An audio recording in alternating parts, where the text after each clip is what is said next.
2 years ago, when we came to Los Angeles, I really believed that the greatness of the Raiders would be in its future.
We are back for another edition of Around the Shield, and I'll be back on the screen. Don't worry, man. It's 2025, and we got some technical difficulties, but we gonna get it right, man. Oh, you didn't know? 50-50. Welcome to the 50-50 Show with PharoahNFL and the Severe Raider, the realest show for Raider Nation. The perpetuation of the greatness of the Raiders to take a professional football team and give it a distinct characteristic that's different from all others. Make sure to clock in, like, comment, subscribe, and hit that notification bell. Raiders! All right, man, we back, man. Hey, it's the first show of 2025, man. Happy New Year, man, and Raider Nation, the Night Crew. The 50-50 crew, man. Hey, we appreciate everybody coming through, man. We got a great show lined up. Man, I know it ain't Tuesday. We usually have this live on Tuesday. There usually times, and make sure to tune in every Tuesday evenings. But it was New Year's Eve. We know everybody probably had so much plans and things like that got going on, and the Raiders just had to win last Sunday. I mean, that sounds crazy to say because it's a Raider show, you know what I mean? But man, we'll get into all that, man. But before we get into that conversation, we gotta shout out V Bazila. He says, "Happy New Year's, bros. This is my favorite Raider podcast. I get carried away. You let me air out what I'm thinking. I appreciate that. Salute, hey man. Salute to V Bazila. I don't know if I'm pronouncing that correctly, but I got you, man. We're going to give you a Raider chance, man. Appreciate you tuning in and supporting the show. Man, we got 831 Raider. He says the late night show. There you go, man, with the late night crew in the building, man. So appreciate you coming through, man. Yes. Hey, but let's not waste any time. I mean, people's going to be coming through left and right, so let's just start the conversation. Obviously, the Raiders win their second straight game, which in normal circumstances, we would be like, man, the Raiders, won back-to-back games. We love when the Raiders win. Just win, baby, yada-da-da. But the Raiders are, 3-12 now, 3-12, or 3-13. You know, it's 3-13. Not 4-13. Now 4-12. 4-12. They're 4-12. 4-12. It's a 17-game season, so they got one more game left. But they went from literally a couple weeks ago being if the season ended a couple weeks ago, the Raiders would have the number 1 pick. But since they won 2 straight, I might as well share this on the screen so y'all can see what we're seeing here. And you can see here the current draft position for the Raiders, and it's pick number 8. And if they end up, man, if they win next weekend, they could be picking outside the top 10. Which I'm not gonna lie, that's I like Brock Bowers, but do we want to get another all-pro tight end? Should the Raiders draft a 3rd tight end for 3 straight years? I'm just joking around. I mean, like, I don't know if I don't think there's gonna be a tight end that you wouldn't want to take that early, but you never know. You never know, man. Tom Telesco, I take the best player available special. He's gonna. Anything could happen. But Mark Davis might put out a mandate. We've heard things saying that hey, we need to get a quarterback. I'm sure he said that last season, but that didn't happen. Raiders didn't get their quarterback. But yeah, man, the Raiders ended up winning last weekend. Aiden O'Connell looked good out there. I thought he was gonna have one of his, play good the last time we seen him and then play bad. Like, I thought it was going to be one of them types of situations, but it didn't, he played well. And I think what we're seeing with Aiden O'Connell, and this is any quarterback, you give him a run game, quarterbacks could play decent because there's not going to be a whole lot of pressure for them to, make plays with their arm, which he did, but it's just that play action. You throw that play action into the game. Exactly. It's just another because Amir Abdullah looked like he was, just drafted out of Nebraska. Like over here, he's playing lights out, man. What did you get a chance to watch the game? Yeah, I watched the game. Yeah, I mean, I think Aiden O'Connell played well. Played within himself. Didn't try to do too much. When there were plays there to be made, he made them. He showed some escapability. Looked pretty good throwing the ball on the run. So I think he had a real solid performance. I think if we were playing anybody other than the Saints or one of the worst teams in the league, I don't know if that performance is enough to get the win. But I think at this point in his career, you want to see him making progress. And from where he was at, this time last year to even from the beginning of the season, I think he's made strides. And that's what you want a young player in the league to do. You want to see them improve in the areas that they need to improve on. And I think he's doing that, man. I think he's doing that. Yeah, man. Well, you know what? Hey, look, at the end of the day, like, we don't hate Aiden O'Connell. It's just that we see his ceiling. You know what I mean? It is what it is, But there's going to be people that are going to defend him and say, hey, we can win with them, possibly, but on a consistent basis in today's NFL, we're going to have like an all-time, squad in order for us to win consistently with Aiden O'Connell with at quarterback, which I have no problem with. If we could put a great squad, that's cool. But it's hard to get the quarterback position right. So I get that 100%, but I don't think the Raiders are going to go into the offseason saying, okay, Aiden O'Connell is going to be our quarterback. I think they're going to be attacking that position, trying to see what they can do to upgrade, whether that's free agency, trade, and even the draft. You know what I mean? Right now they're like scheduled to be picked number 8. I wonder, I got to look this up, but I wonder what's the best case scenario as far as if they end up, let's say, losing next weekend, and some of these teams in front of the Raiders, if they end up losing, what's the highest pick they can get? Can they sneak it into that top 5 at least? You know what I mean? No, that I don't know. you know what I mean? And I know the Raiders last year at pick 13, we were able to get Brock Bowers. But last year was kind of like one of those fluke years where, 6 quarterbacks were taken in the first 12 picks. So that means there's some really good players at other positions, which the Raiders were able to benefit from.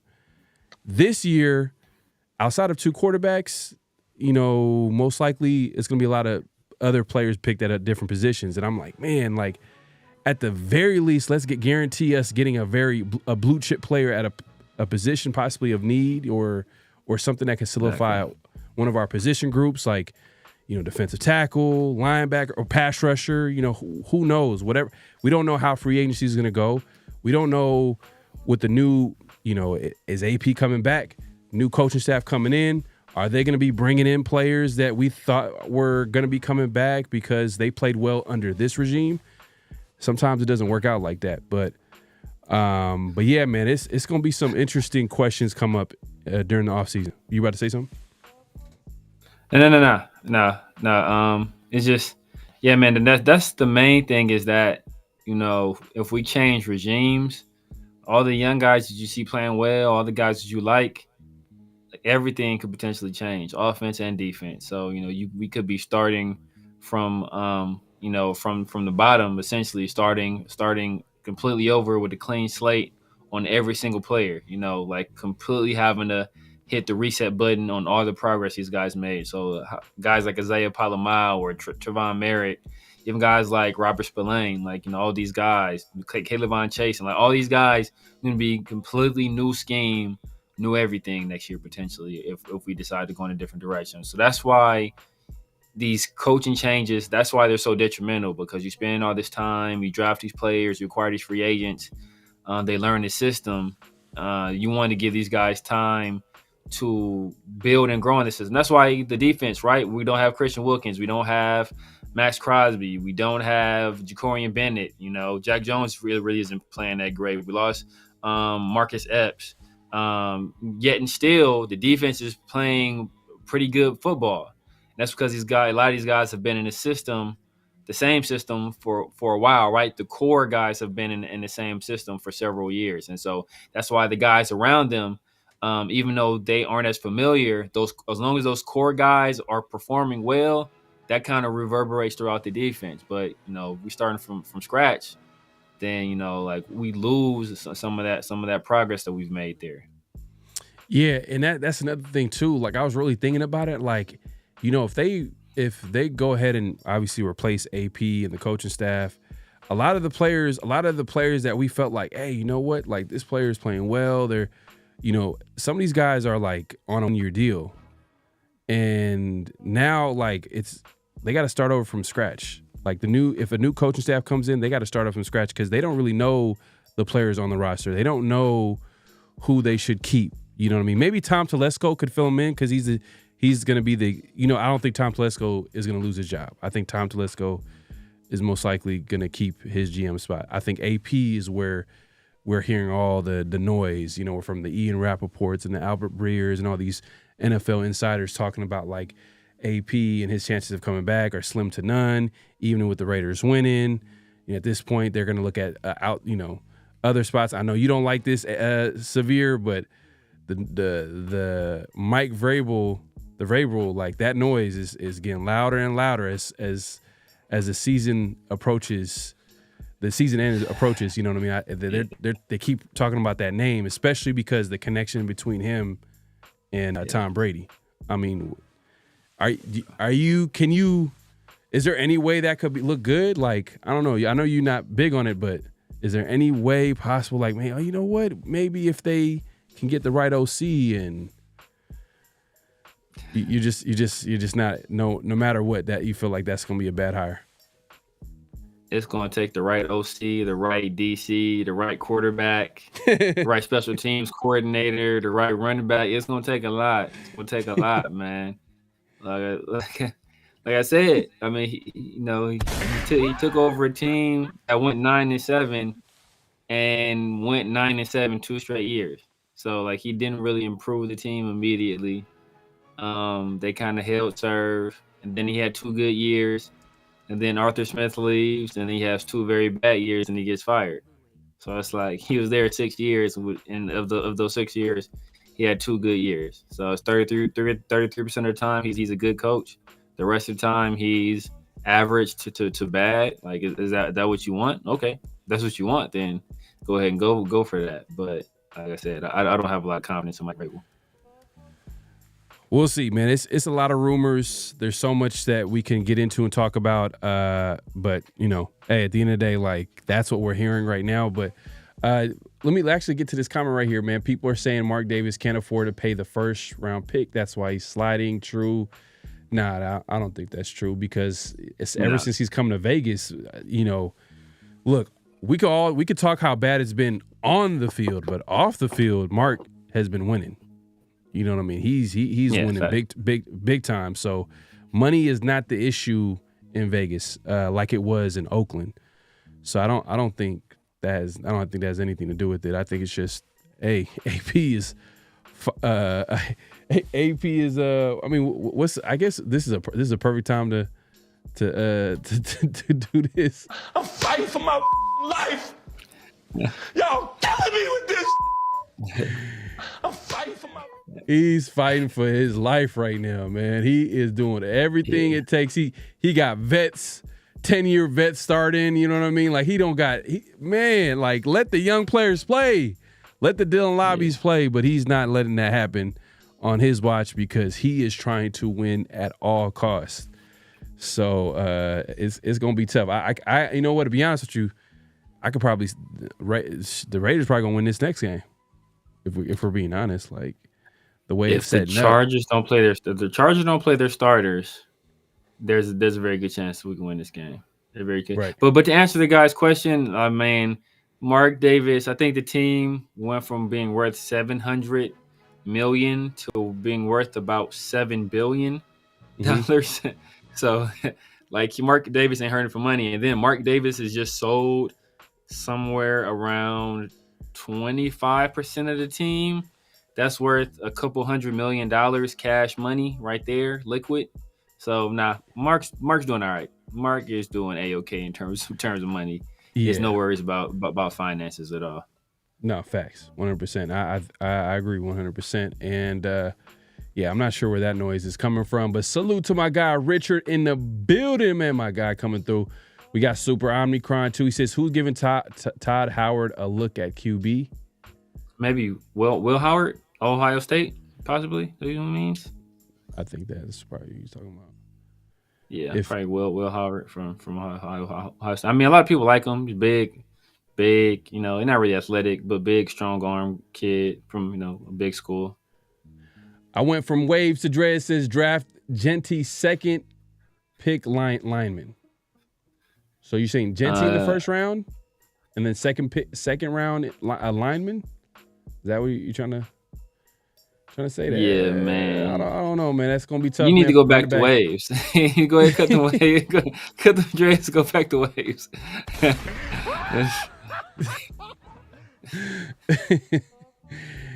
Hey, that's gonna be tough, man. Taking a running back in the first round, man. I don't know. It's gonna be tough, man. But second round, I feel like that'd be a perfect time if the best player on the board is a running back. Then time to let's go special. I'm not gonna be mad at it. Wes Williams, I think you wanted to talk about this. We think we talked about it like before the show, but Milroe needs to go back to college. Do you agree with this? I do, but like, this may be Milroe's best chance of getting drafted highly, even though, he really hasn't finished the year that strongly. This quarterback class, after the first two is so weak, that's kind of pushing him up a little bit.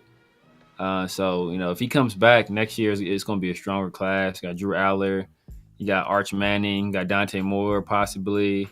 There's some other people that are rumored to be going back to school as well that could be coming out. So I think Nussmeier is another guy that's going to be in this next class. Kate Klubnik from Clemson is another guy next year's draft class. So it's going to be much stiffer competition next year. So his best bet, if he wants to maximize his draft position, is to come out this year where he still has that kind of that air of potential. He can still attach that to his name. Because next year, if he comes out and does the same thing, then not only is going to be a deeper quarterback class, but then people aren't going to see him the same way, because there's going to be 2 years in a row where he kind of underperformed. So his best bet, he needs more time on task, definitely, but his best bet to maximize his draft position is to come out this year. Okay. Yeah, I mean, that makes sense, because this draft class is really not that strong for QBs. So, but hey, what happens if he balls out next year?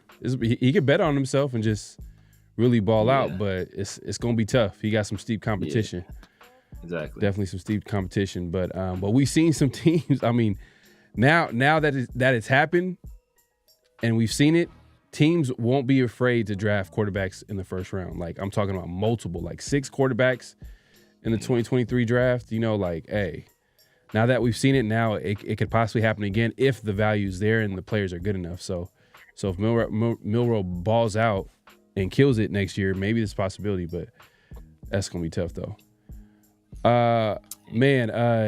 Jay Money says, is Josh Jacobs top 5 running back in the league? Just facts, no feelings. Jay Money wants to bring up this conversation. This year, I would say yes. Last year, if you'd asked me around the same time, I would have said no. But I think that just goes to show you how important a scheme is to a running back, how important a play caller is to a running back, how important the offensive line is to a running back as well. So, like a lot of people, like last year, put it like this, 2 years ago, Raiders fans would have said that Josh Jacobs is way better than Saquon Barkley, right? But now, could you find somebody to tell you that Josh Jacobs is better than Saquon? You couldn't find somebody to tell you that. So it's all because situations change everything. Now, right, when he's with the Raiders last year, he's maybe getting 1 or 2 yards before he's making first contact, or straight at the line of scrimmage. This year, he's getting 3-4 yards before he's making first contact, and then his ability to make guys miss. Now he can take that, those 3 yards he's already initially getting, and he can turn that into 5-6 yards, as opposed to getting hit at the line of scrimmage and turning that into 3 yards. So it's a huge difference. And then Matt LaFleur he's just an excellent play caller. Like, just his scheme in the run game. If you watch the film, the stuff they do with motion, the stuff they do with just unbalanced lineup, like they're doing a lot of clever stuff to kind of confuse gap assignments, and that's giving his offensive lineman an advantage, which gives him an advantage. So it's a lot of stuff that goes into it. But just basically pure right now, I think it's hard to argue that he's not a top 5 back in the league this year. Do you think that so you think that the Packers they're winning that deal, the deal that they gave him? Yeah, they won regardless, because it was for like I said it at the time. When did Josh Jacobs play his best? When he was in a contract year. How was this deal structured? Every year of his deal was a contract year. So if at any point he doesn't perform, they can cut him. It's only guaranteed, like I think $14 million like this year. Then after that, I don't think it's no guaranteed money after that. So they can cut him literally. He signed a 4-year. He signed 4 1-year deals, so they can cut him at any point and lose nothing. So technically, he could. I think it's not even technically. I think he's gonna probably renegotiate that deal then. Maybe, but they may say no. Because that could possibly happen. But if he balled out, he's basically saying like, "Hey, look, sign me to a 1-year deal, pretty much. There's no guarantee money. Usually, players don't like of his caliber who are good, who are playing up to the level that a good player plays. They're gonna want to renegotiate their deal. So, I think that like it makes sense for him to like want to like re-up or redo the contract."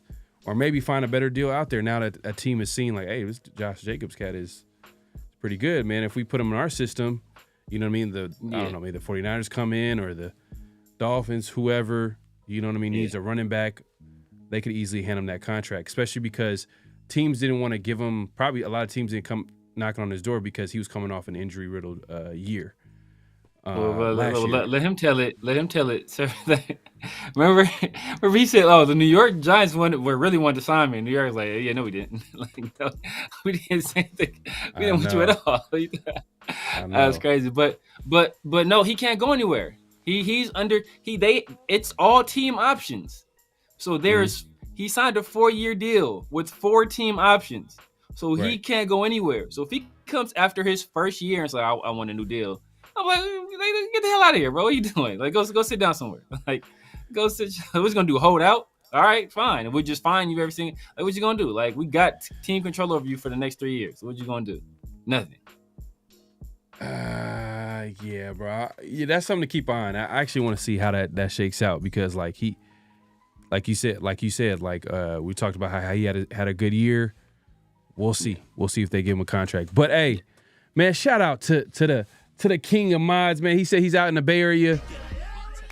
He says modding from the Bay Area over at the in-laws' house as we're up from here for a week, man. Happy New Year, Daniel Kim, the king of mods, man. One of our go-to mods here on the channel, man. So appreciate you coming through. Super Omicron says Morig, Chaseon, Hobbs. He said Morig twice. I feel you. I mean, you wanna make sure the really Raiders want Merrick sign time. Like, we understand. You want. Like, did I say Merrick? No, but hey, look, man, I'm telling you, bro. Like, when a new coaching staff comes in, they might not. Morig might not be the safety they want. They might. There's another look. You know what? Let's take a look at the safety market real quick. I think I had the free agency list here pulled up. Man, let's see here. I had it pulled up here. But yeah, man, I think there's some. I think it's the safety. If he's not franchised, I think the safety from the Dolphins is a free agent. Same draft that Javon Holland, who is one of the best safeties in the game, and out of Oregon, I want to say. And it's funny because Morig was supposed to be, the number one safety in that draft, but then come draft time, we all seen everybody's board. I mean, the Dolphins board. Holland was picked first. That's how Morig dropped because Holland was picked first and Morig was available, and then the Raiders ended up picking him, but. Hey, new coaching staff might come in and be like, "Hey, we like Holland. Let's give him the bag." Okay. You never know. You never know. Things like that can easily happen. But if it's like, if AP's retained, that coaching staff is still here, they definitely would want to get their guy. Like, that makes way more sense because they know what they're getting in that guy. So we'll see. We'll see. Telesco, he's had some time to look at the roster, see who's good, who's playing well. So he might be a factor in bringing the players that come on the roster, but I'm sure he's gonna lean on the coaching staff. Like, hey, I'm gonna get your guy who fits your system. But we'll see, man. There's gonna be plenty of time to talk about that. OG Zodiac says get rid of Pierce. I thought he was good until his reason. He didn't start O'Connell from the beginning and chose Minshew. Really, we knew this was coming, but Severe, man, if you want to take this one real quick. I mean, Minshew won the job. I mean, like, there's people that have this revisionist history. Like Minshew won the job. Like, and there was some talk that maybe Aiden had the job, or maybe Aiden and the performance he put on in that last preseason game against the Cowboys. Like, he played well enough for some people to think, okay, well, maybe he should win the job based on this last game. And then he threw a pick six. And that, a lot of people thought that lost him the job. But, through all the training camp, through all of OTAs, a lot of people were saying that Minshew was the better person. And then come preseason, that they were about even. Maybe you edged it out to Aiden O'Connell.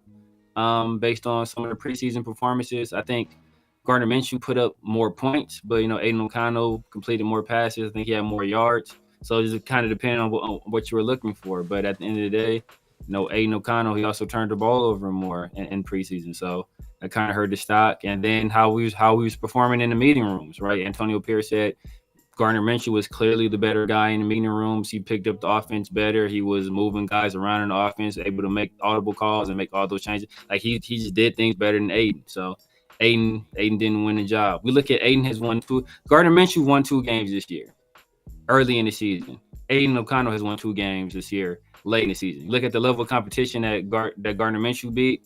It's better than the level of competition that Aiden O'Connell beat. So it is what it is at this point. There's no guarantee Aiden O'Connell does any better if he starts the entire season than Gardner Minshew did. There's a possibility he does the same. There's a possibility he does worse. We see what it looked like against Tampa Bay. So it's a revisionist history. I mean, it wouldn't make much of a difference. I will say this. I was surprised that Aiden wasn't named the starter after preseason. I thought it was going, even with everything going on, I thought Aiden was like, all right, Aiden is probably going to be the guy. He's the younger option, or I won't say younger option, like it's a big difference, but more so of the experience-wise, he's the guy that has a little bit more upside. Go with that guy. He was a starter. He finished as a starter last season. Maybe AP was going to trust him more, but I was kind of surprised that he did go with Minshew. But there's always context, right? Like you mentioned, that offensive line, like the way they were protecting the quarterback, it wasn't there. And I don't think if Aiden was back there with no run game, we had 0 run game. Yeah. I don't think it will look good. And I think a lot of Aiden's success right now, I think shout out to Scott Turner. I think he's doing a good job. And I think he's doing a solid job. And I think shout out to Joe Philbin. Joe Philbin, the run game. You know what I mean? Amir Abdullah, old boy who went on IR. You know what I mean? He was playing well. So like right now, it doesn't matter who's back there running the football. They're like the O-line. It seems like they're gelling. They're playing well, playing way better than they were in the beginning of the season.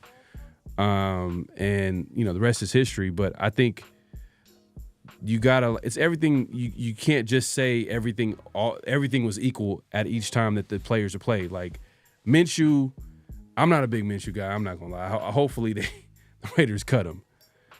Like sorry, there is no use for him on this roster.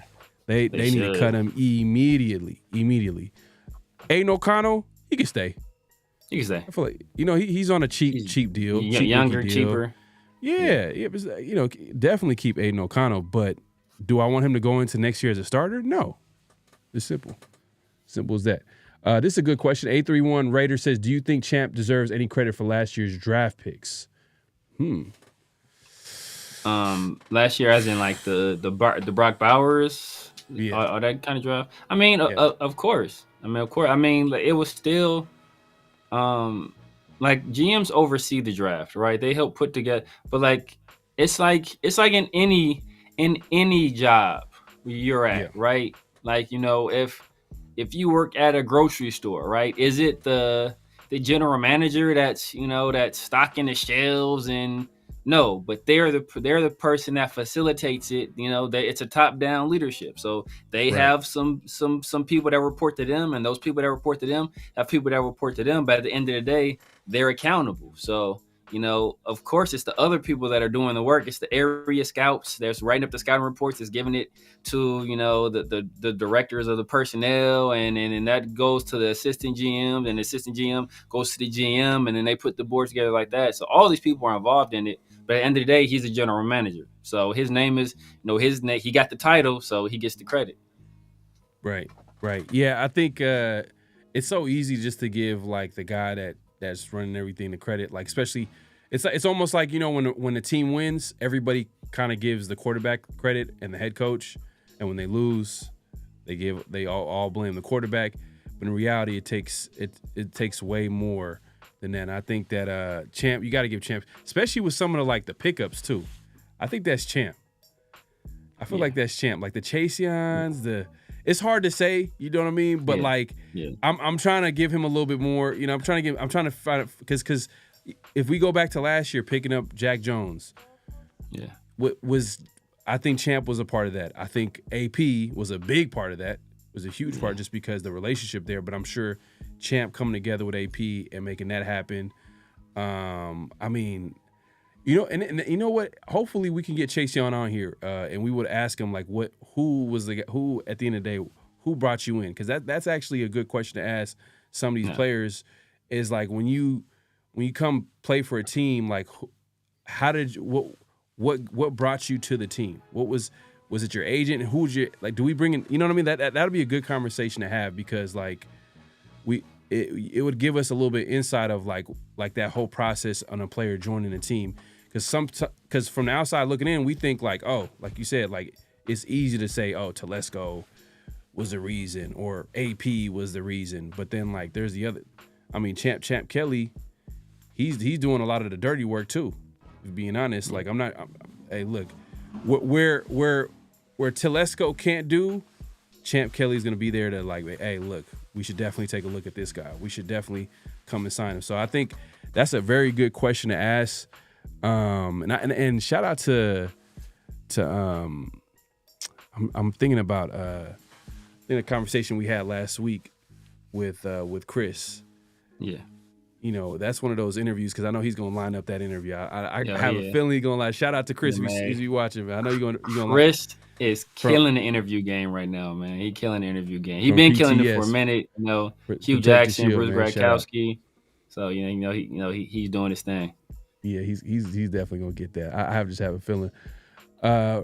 Rick L says this team didn't win a game for 2 months. Yeah, I know. But it's just, come on, man. If you're gonna lose right, man. That's how I feel, man. But you know what? It's kind of selfish for me to say that because I understand the other side to it is like, hey, these guys get paid too. They're not gonna go into it and say that, oh, we're gonna tank. I get that 100%. But hey, look, I'm watching the game just like everybody else, and I've been watching this team for a while, just like everybody else. And it just seems like we always fall short when it comes to the times that we need for things to happen, or we need this guy to get signed, or come on, like, let's get the number 1 pick. Hey, we need a quarterback. Like we knew we needed a quarterback the entire offseason, last offseason. We didn't get it. We're losing all these games because why? We don't have a quarterback, which is the biggest position in football. And obviously there's other reasons why we're losing too. But like, imagine if we did have a quarterback, I think we'd be winning way more games. And now we're going into the offseason asking a simple question. How are the Raiders going to get a quarterback? Are they going to sign one? Are they going to trade for one? Or are they going to draft one? You know what I mean? Let us know in the chat, man. Do you think that the Raiders are going to draft a quarterback? Are they going to sign a quarterback, or are they going to trade for a quarterback? Because that's right now the Raiders are scheduled to pick 8th in the draft. They got over $100 million in cap space, but if you've seen the free agent quarterback list, it's outside of Sam Darnold, who most likely will be re-signed by the Vikings. It's terrible. It is, like I always like to say, disgusting. It was this. It's disgusting. Disgusting. I would like to bring my guy on though to be a mentor. My guy Jameis. You know, that's personal reasons. I want Jameis to be here as a mentor. But Jameis is cool, but like I don't want him to play though. I don't want him to start now. I don't want him to play. I don't want him to touch the field. But as a mentor, I wouldn't be mad at that. This dude got pick 6 demons, man. Like he keeps throwing pick 6s left and right, man. I don't know what it is, but every time I see Jameis Winston play, every time he's funny though. Funny dude, but quarterback, he's a great teammate, man. Great teammate. You know what I mean? Talent, he definitely talented, like, but it's just, I don't know what it is, man. He just keeps throwing pick 6. Man. Turnovers is probably going to be the reason why he never probably starts again. Daniel Kim says, if we want a QB, we have to restart everything and get everybody in the same system and get it growing.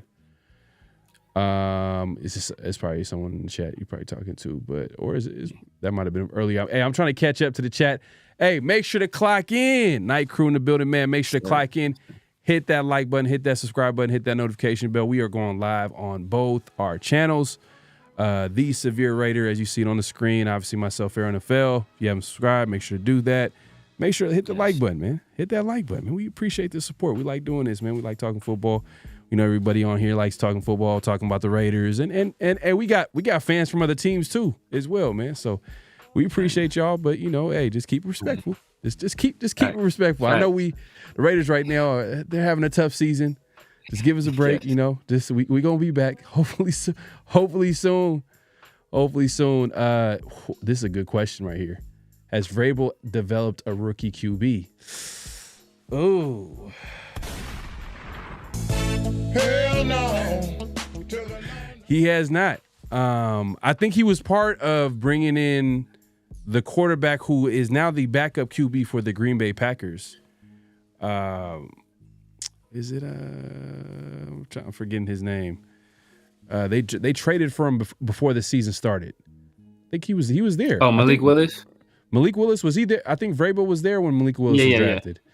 And I don't think he was supposed to start because they picked him in the third round, I believe, second or third round. Third or fourth round. So, third or fourth round. And he was not supposed to start year one at all. But, due to injuries, to the starting quarterback at the time, he ended up getting the game and it looked pretty rough. But, when when the OC is Todd Downing, I don't think that helps. And that's something that scares me with Vrabel is who is his offensive coordinator going to be? And that's I think that's true for every defensive head coach. You're always please, can we just get the right OC in the building? Just pick the right and every OC, and I guess you could say that for an offensive coach too. For them, it'd probably be more so getting the right defensive coordinator. I mean, John Gruden is the offensive coach, right? And for years we had the defensive coordinator, former Paul Gunther, for 3 years, and that was tough, man. That was tough to have Paul Gunther. He was not good at all. And finally, John Gruden pulled the plug on that. But it's one of those situations, man. If it's an offensive coach, you got to get the right defensive coordinator in there. If it's a defensive coach, you got to get the right offensive coach in there. But the way it works, it's kind of, I think it's even way more important. Would you, if you're comparing the two, would you say it's the offensive, just due to the way the NFL, the landscape has changed and how it's way more offensive again? Do you think the offensive coordinator position is the most important coach on the staff? If depends on the head coach. So I think you think it depends on the coach. Depends on the head coach. I think the easiest combination is an offensive-minded head coach, and then he let him find a defensive coordinator, because there are a lot more good defensive coordinator candidates out there than there are offensive coordinator candidates out there, and they usually stay longer because teams generally don't hire defensive head coaches. Right. So I think it's easier if you have a defensive or offensive-minded head coach and you find a defensive coordinator. I think that's an easier thing to do. Because perfect example, right? We got Kevin O'Connell. He has Brian Flores as a defensive coordinator, right? How does that happen, right? So that's a guy that was previously a head coach somewhere.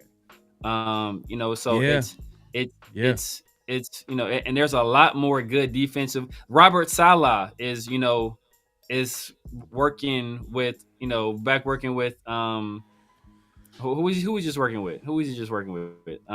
After the Jets fired him, he's working with a team as a consultant. Robert Saleh, you talking about his offensive coordinator at the time?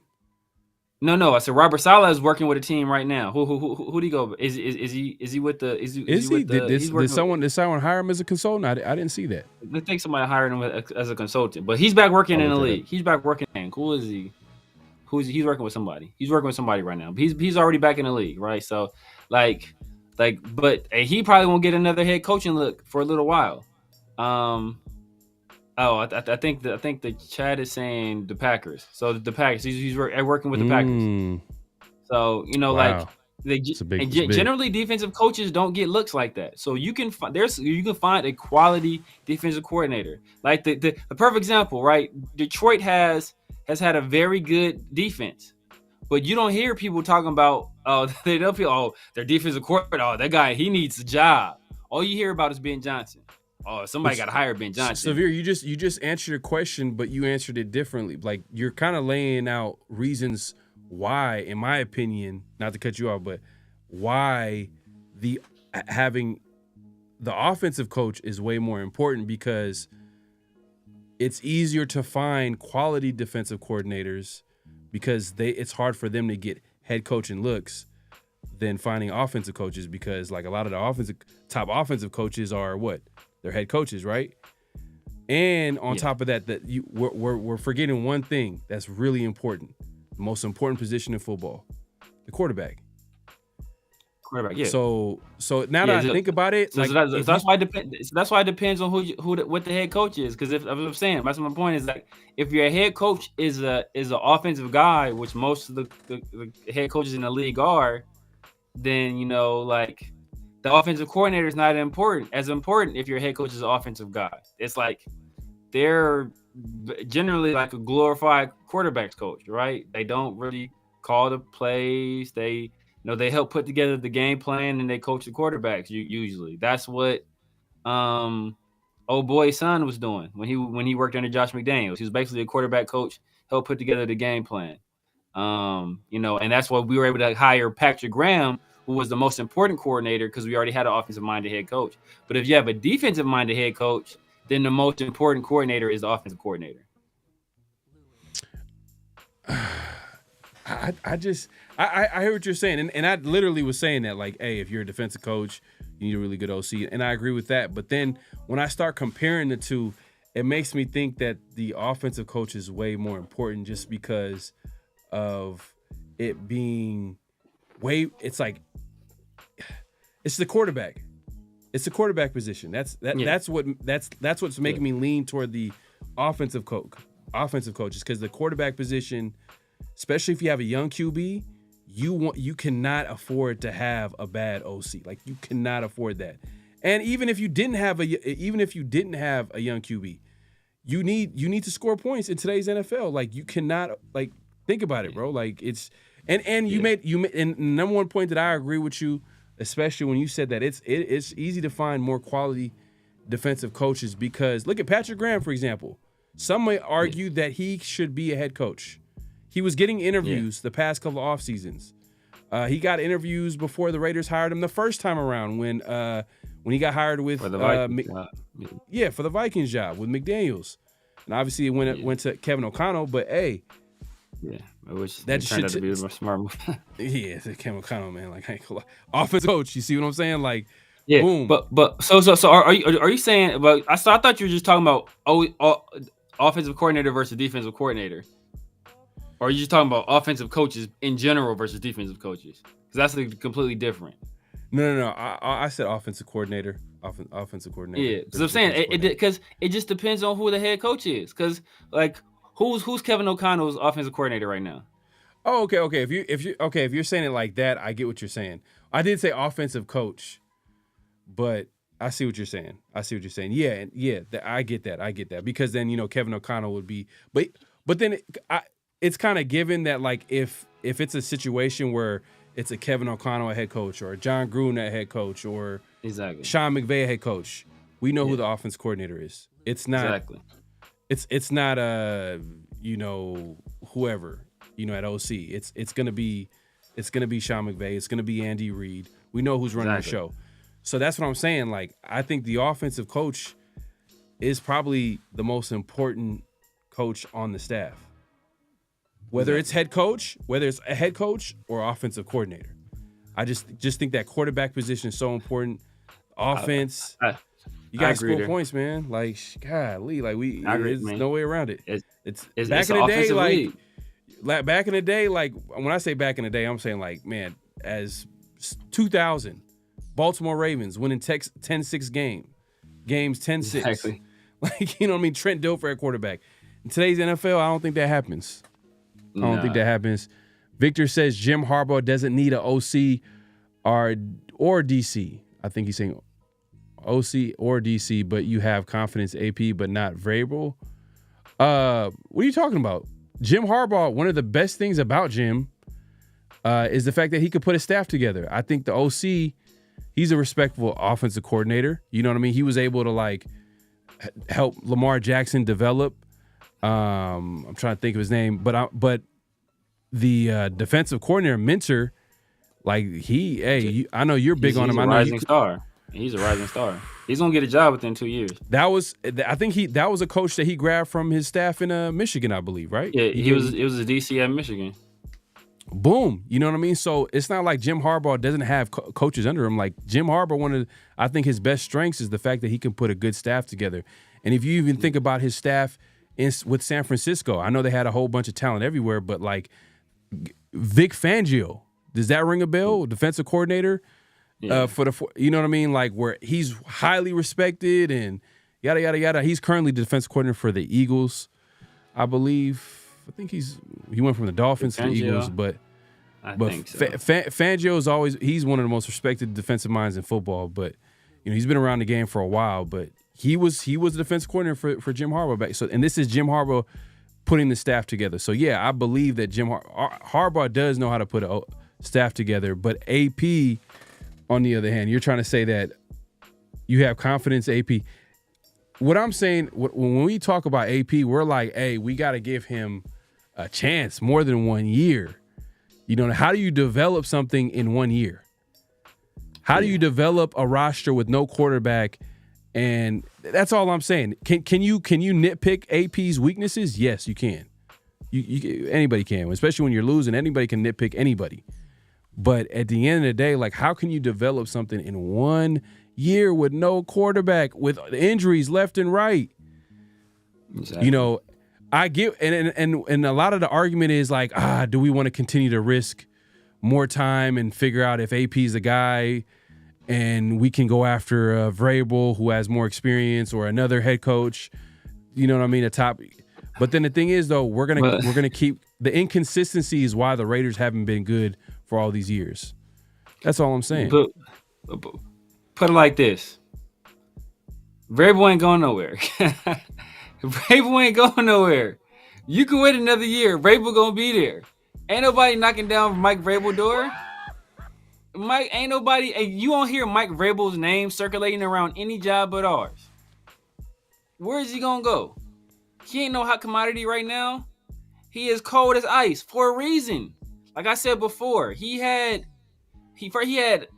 was no good until he got, like he was no good with Marcus Mariota. You could say that was because of Marcus Mariota. I ain't mad at that. If you want to blame him, but who was the offensive coordinators? I think he had Matt LaFleur and he had Arthur Smith, 2 future head coaches as offensive coordinators. Like when he had his success, and then when he had Todd Downing, how did that team look? Right.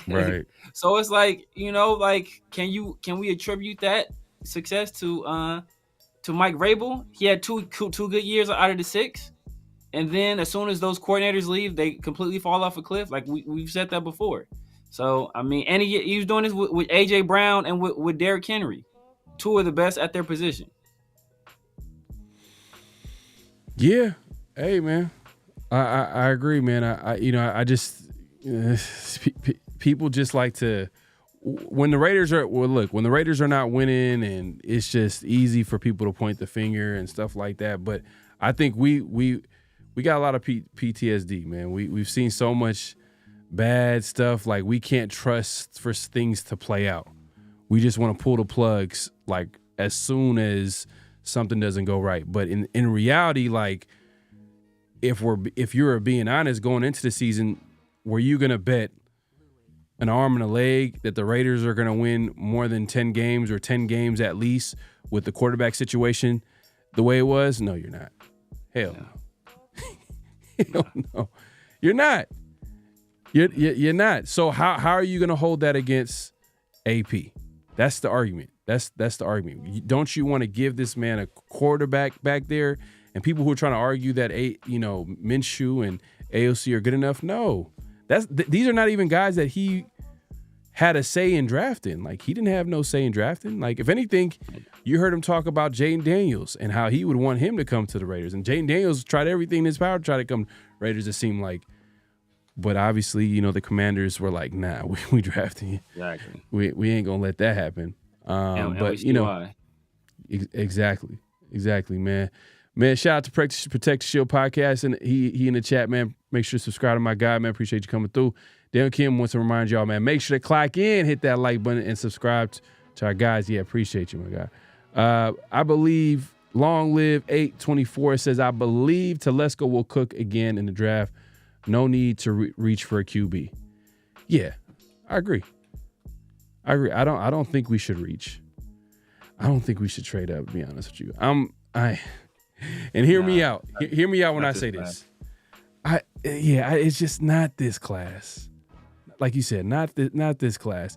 And on top of that, it's just not gonna feel right when the teams that you went and beat, you're gonna trade up with them. Like, let's say a Jacksonville Jaguars. Like, it's just gonna be like, damn, man, this is a team that we could have easily lost. I want to say it like that, but like, let's say if the Raiders lost to, they would have just had the better draft position and ended up drafting a guy. Now you're going to be sending a couple of firsts, maybe a second, to go draft Shador. It's like, man, or whoever, Cam Ward, fill in the blank quarterback. Man, I just don't want to see that happen for some reason. But I'm not trading up for either one of these guys, man. Yeah, man. But yeah, hey, let's move it along, man. Hey, man, we kind of went a little off track, man. We're supposed to get into the usual, man. Yes. The usual, and the usual is flag on the play, man. Flag on the play, man. You already know what time it is, man. Personal foul, 69, offense. He was giving them the business. So flag, hey man, if you have it's first time joining us, man, flag on the plays where we talk about things that we have an issue with. Doesn't matter, football related, sports related, anything that we want to talk about. And this week, and make sure to send us anything that y'all think is flag on a play worthy on IG or X, and we'll consider it and we'll shout you out as well.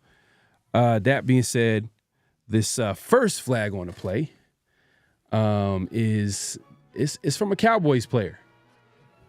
Yes. One of the best players in the NFL, man. Best player on their team for sure, without a doubt. For sure. Depending on how you feel about CD, but I would say he's the best player on that team. Yeah, I think I'll take Mike Patterson, man. That dude is he's a monster. But it's tomato. I guess some people might say, hey, you know what, maybe CD took the next step.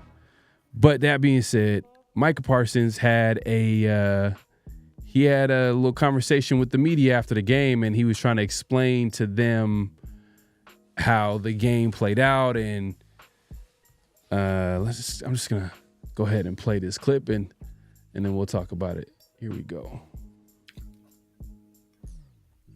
All right. Okay, I'll see it. Boom. All right. Cool. You look at their play, they have 2 big runs and 3 good deep shots.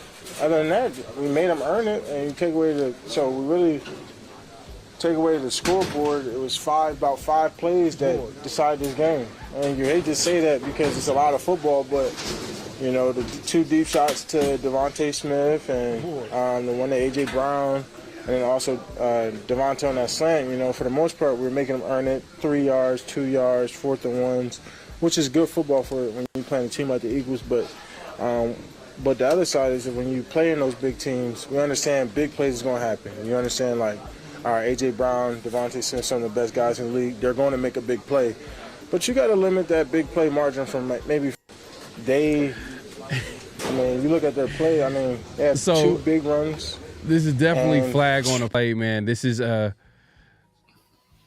so Michael Parsons pretty much explaining why they lost and how if it went a certain way, it would have been a close game. And he was pretty much saying that, hey, if you take away the scoreboard, it would have been a close game. But I think I'm trying to play devil's advocate too, just honest at the same time. I understand what he's trying to say as far as okay, you limit the big plays, but the way he said it was hey, you just take away 5 of these plays and the 70-yard touchdown and the 80-yard bomb. Then we would have won the game. I could see if it was a situation where it was a close game, you know what? You know what the final score of that game was? They lost 41-7. Yeah. 41-7. Bro, you can't tell me, hey, okay. Tell me whoa, we a couple plays away. If we just take away the plays they scored touchdowns on, bro, we right there with them. We right there with them. Like, hey man, it might be emotional damage for Michael Parsons, man. You never know, man. He going through it. Going through it after that. It's a tough season for the Cowboys, but we don't care about no Cowboys on this channel. But it is what it is. But yeah, man, that's hilarious. He was trying to explain his way. It's tough though, man. Like, I'm not gonna lie. Like, talking to a media after the game, there's a reason why what Marshawn was, famously would say after a game, I'm just here, so I don't get fined, because he knows that like anything he says will be scrutinized and picked apart, and so it's kind of tough on the players. But Micah, he's trying his best to explain why they lost 41-7, just to play devil's advocate. But it's flag on the play, man. He over here saying if you take away the scoreboard, the game would have been close. If you took away the scoreboard, the game would have been close. But man, flag on the play to Micah. We had to give it to him this week, man. That was hilarious. But the next flag on the play, if you want to give the intro to this real quick. Yes, sir. So another team that got blown out are the current home of our former star receiver, the Jets. During the fourth quarter of that game, their quarterback decided to do something that I feel is semi-controversial, but I really haven't seen the media talking about it. So I kind of want to let you guys hear from him what happened. But he essentially pulled himself out of the game before the game was over. But I'll let him explain it in his own words. Oh, my bad. What was the conversation like with Jeff when he took you out of the game? What were your thoughts on that? I mean, it was 33-0. We were sitting there, and I said at some point, probably go with Tyrod here, huh? And then the next play, they threw a screen for a touchdown, so it's 40-0. What was the conversation like with Jeff when he took you out of the game? Man, hey, man. I'm not going to lie. Aaron definitely flag on a play just because it just feels like Aaron, the time that he's had with the Jets, it hasn't gone right. Obviously, with the injury, that's tough. That's out of his control. But even with his relationship with the media, the team, just the comments he made, even like, man, I'm not gonna lie. Like, I'm sure. I know we got on Davante Adams, tough on this channel as far as like how he carried himself, and from what the report's saying, the Jets are not going to be bringing back Aaron Rodgers and Davante Adams, so they're not going to bring back both these players, which is hilarious, just because like there's a team. Man, that's a whole different conversation. But even if I think Aaron Rodgers even played a part in bringing in Davante Adams, so I'm sure Davante's looking at him side eyed. I'm sure there's no way you're just gonna go wherever Aaron Rodgers goes, Davante's gonna go. I don't think that's gonna be the case, because I'm sure his whole trust with Aaron Rodgers is out the window. But flag on a play for Aaron Rodgers, man. It just seemed like that's not something a leader would do, like to take yourself out the game. But we've seen that this season. If you think about the Colts, Anthony Richardson, third and goal. He took himself out the game, said he was tired. That was a flag on a play. That's tough, and that's a whole different conversation. But we've seen it a couple times this season, man. But what's your thoughts on the situation? Yeah, I mean, I guess my main thought is that I haven't heard anything about it. Anybody say anything about it? No criticism for him, no nothing. I haven't heard anything. What's ironic is that Cam Ward, he took himself out of a game. From what I'm hearing, what people close to the situation are saying is that he it was predetermined what was supposed to happen. But Cam Ward decided not to play the second half of the Pop-Tarts Bowl after throwing for 200 yards and 3 touchdowns in the first half while missing several starters. He elected not to play the second half and elected to let the young guy play. And they subsequently lost. And he got nothing but like criticism everywhere. Like everybody from all corners criticizing him. Aaron Rodgers does it. Aaron Rodgers, who's a professional football player, who's amassed a fortune already, who has nothing to protect at this point, right? He's not going anywhere. He decided to take himself out of the game for what reason? For Tyrod Taylor. Not like he's for some young guy to get some run. For Tyrod Taylor, who's been in the league forever as well. So, but he didn't get near this, like any of the same kind of criticism. So I just found that kind of funny. How everybody had all this grief and all this smoke for Cam, but nobody had anything to say about A-Rod doing it. It was weird to me. Yeah, it's kind of strange, right? A little bit has to do with Aaron Rodgers and the credibility that he's built over his career, but it's not. It's if he ends it now, it's gonna end on a bad note, and I'm sure he's gonna be coming back for another year. You wouldn't want to end it like this, but the Jets are cursed too. To be honest with you, if y'all remember, former Packer quarterback went to the Jets back in the day, Brett Favre, and it was pretty forgettable. You know what I mean, as far as his season there when he was the quarterback. But he bounced back and ended up going to the Vikings. Minnesota. Yeah. Can history repeat itself? Aaron Rodgers go back to the not go back, but go to the Vikings. I mean, I don't think the Vikings are going to let Sam Darnold go. They're not going to mess up that chemistry. And if so, they have JJ McCarthy winning the wings. So I doubt if they so I don't know. Who would pick up Aaron Rodgers? I mean, what would that's crazy to say because Aaron Rodgers is like one of the best quarterbacks we've seen in the NFL, but at this point in his career, he's 40 years old. He comes with a lot of baggage, it seems like. You know what I mean? Like, did you get a chance to check out the documentary of Aaron Rodgers? I haven't checked it. Did you?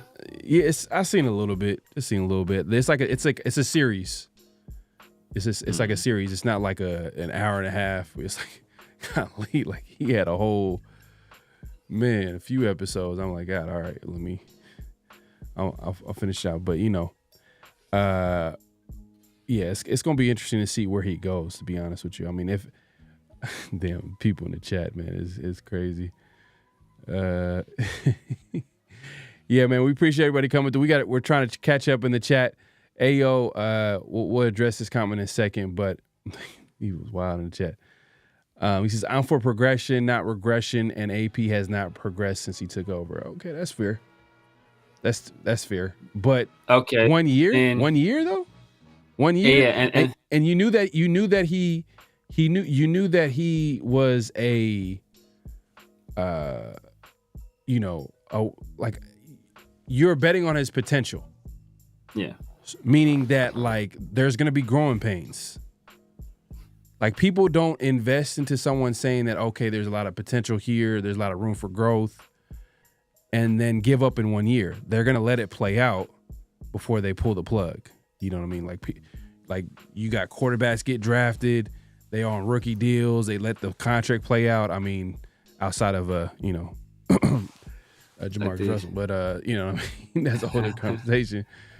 But we're not on that type of situation with AP. I think I don't know what it is. And some of it has to do with, and you hear AP talk too as well. Like it just seemed like he knows the deal too. He knew going into it that it was going to be like a 1 year deal. It feels like.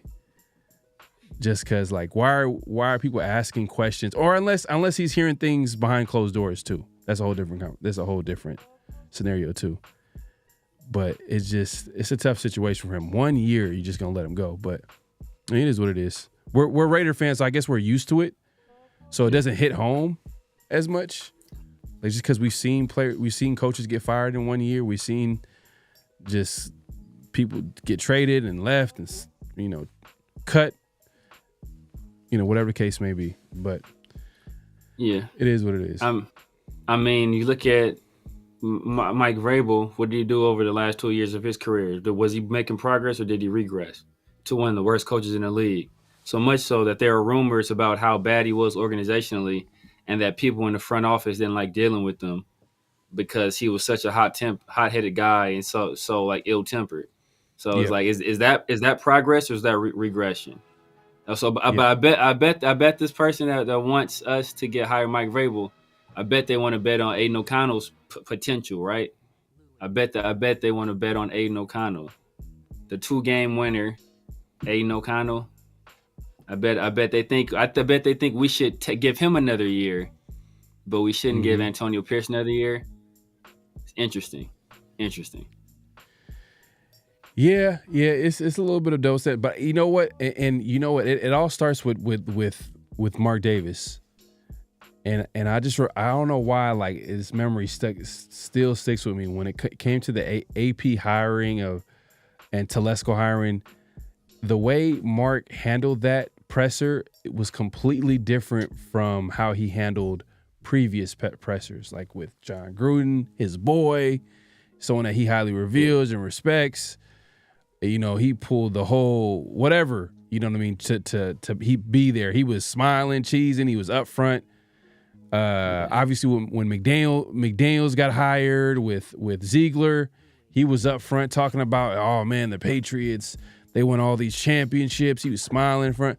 But when AP and Telesco, their pressures came, like when they got hired, it was a whole different energy. It was like, you know, Mark was there to take pictures, but he made sure to tell the media that, hey, you know what, I'm gonna still be here, but I'm gonna be more in the background. I think he went out of his way to tell the media there. I don't know if you remember that, but he wasn't up front. It was just AP there, and then obviously Telesco also there to answering questions. So I just thought it was interesting the way he handled it. It's almost like he didn't want to have any connection to this situation. He didn't want to be. I don't know. It was weird.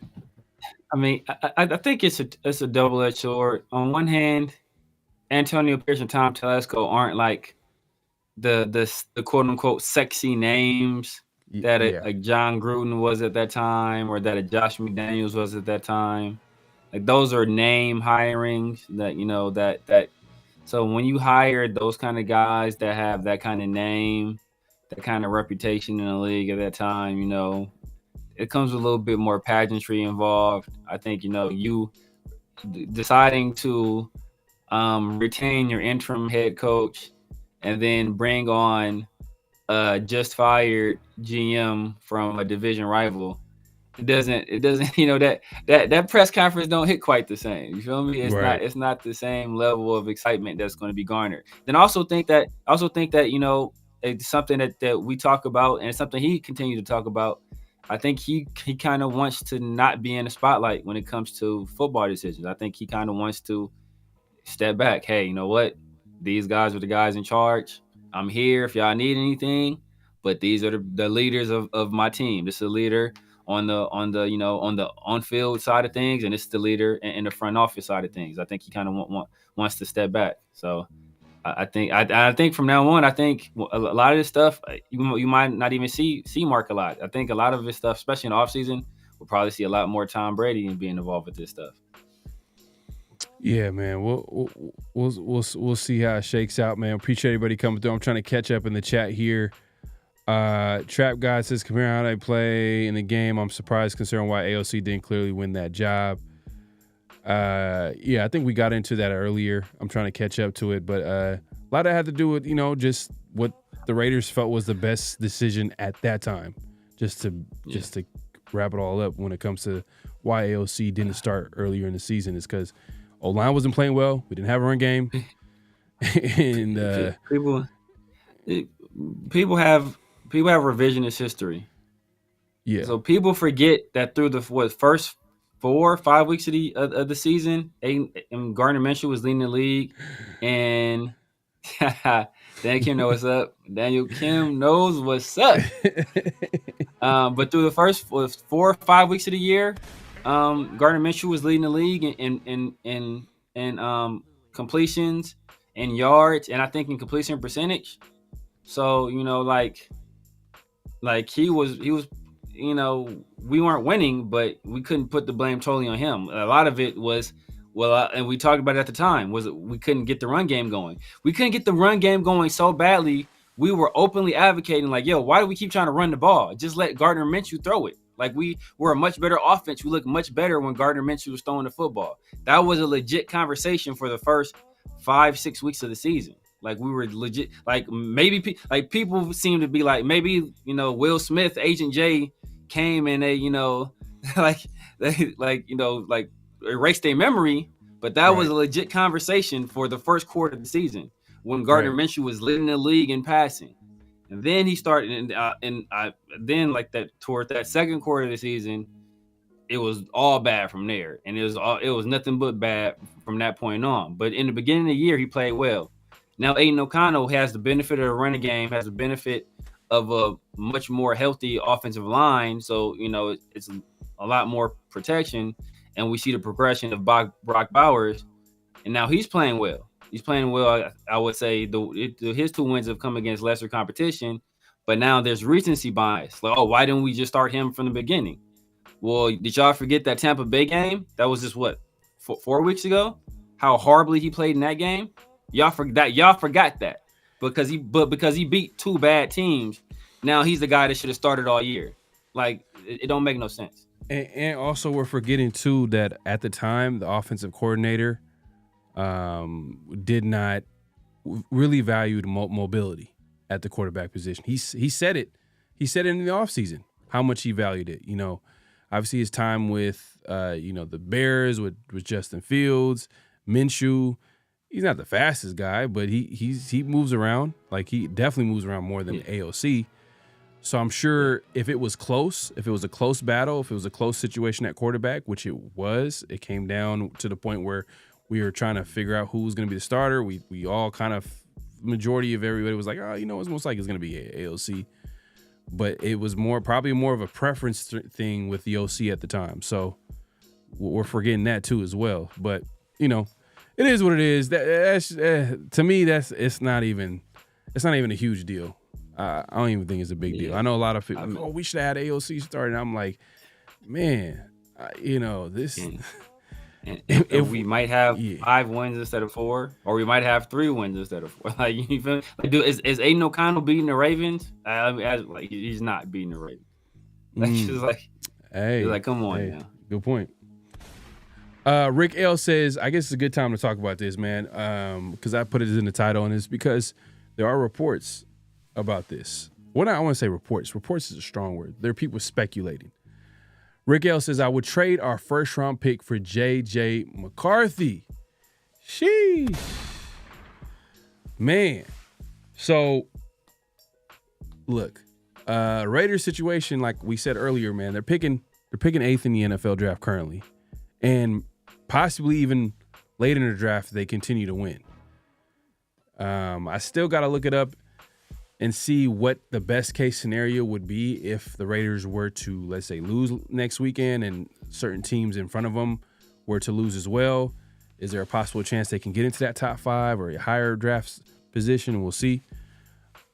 But right now they're picking 8th, which is going to be tough to get a quarterback.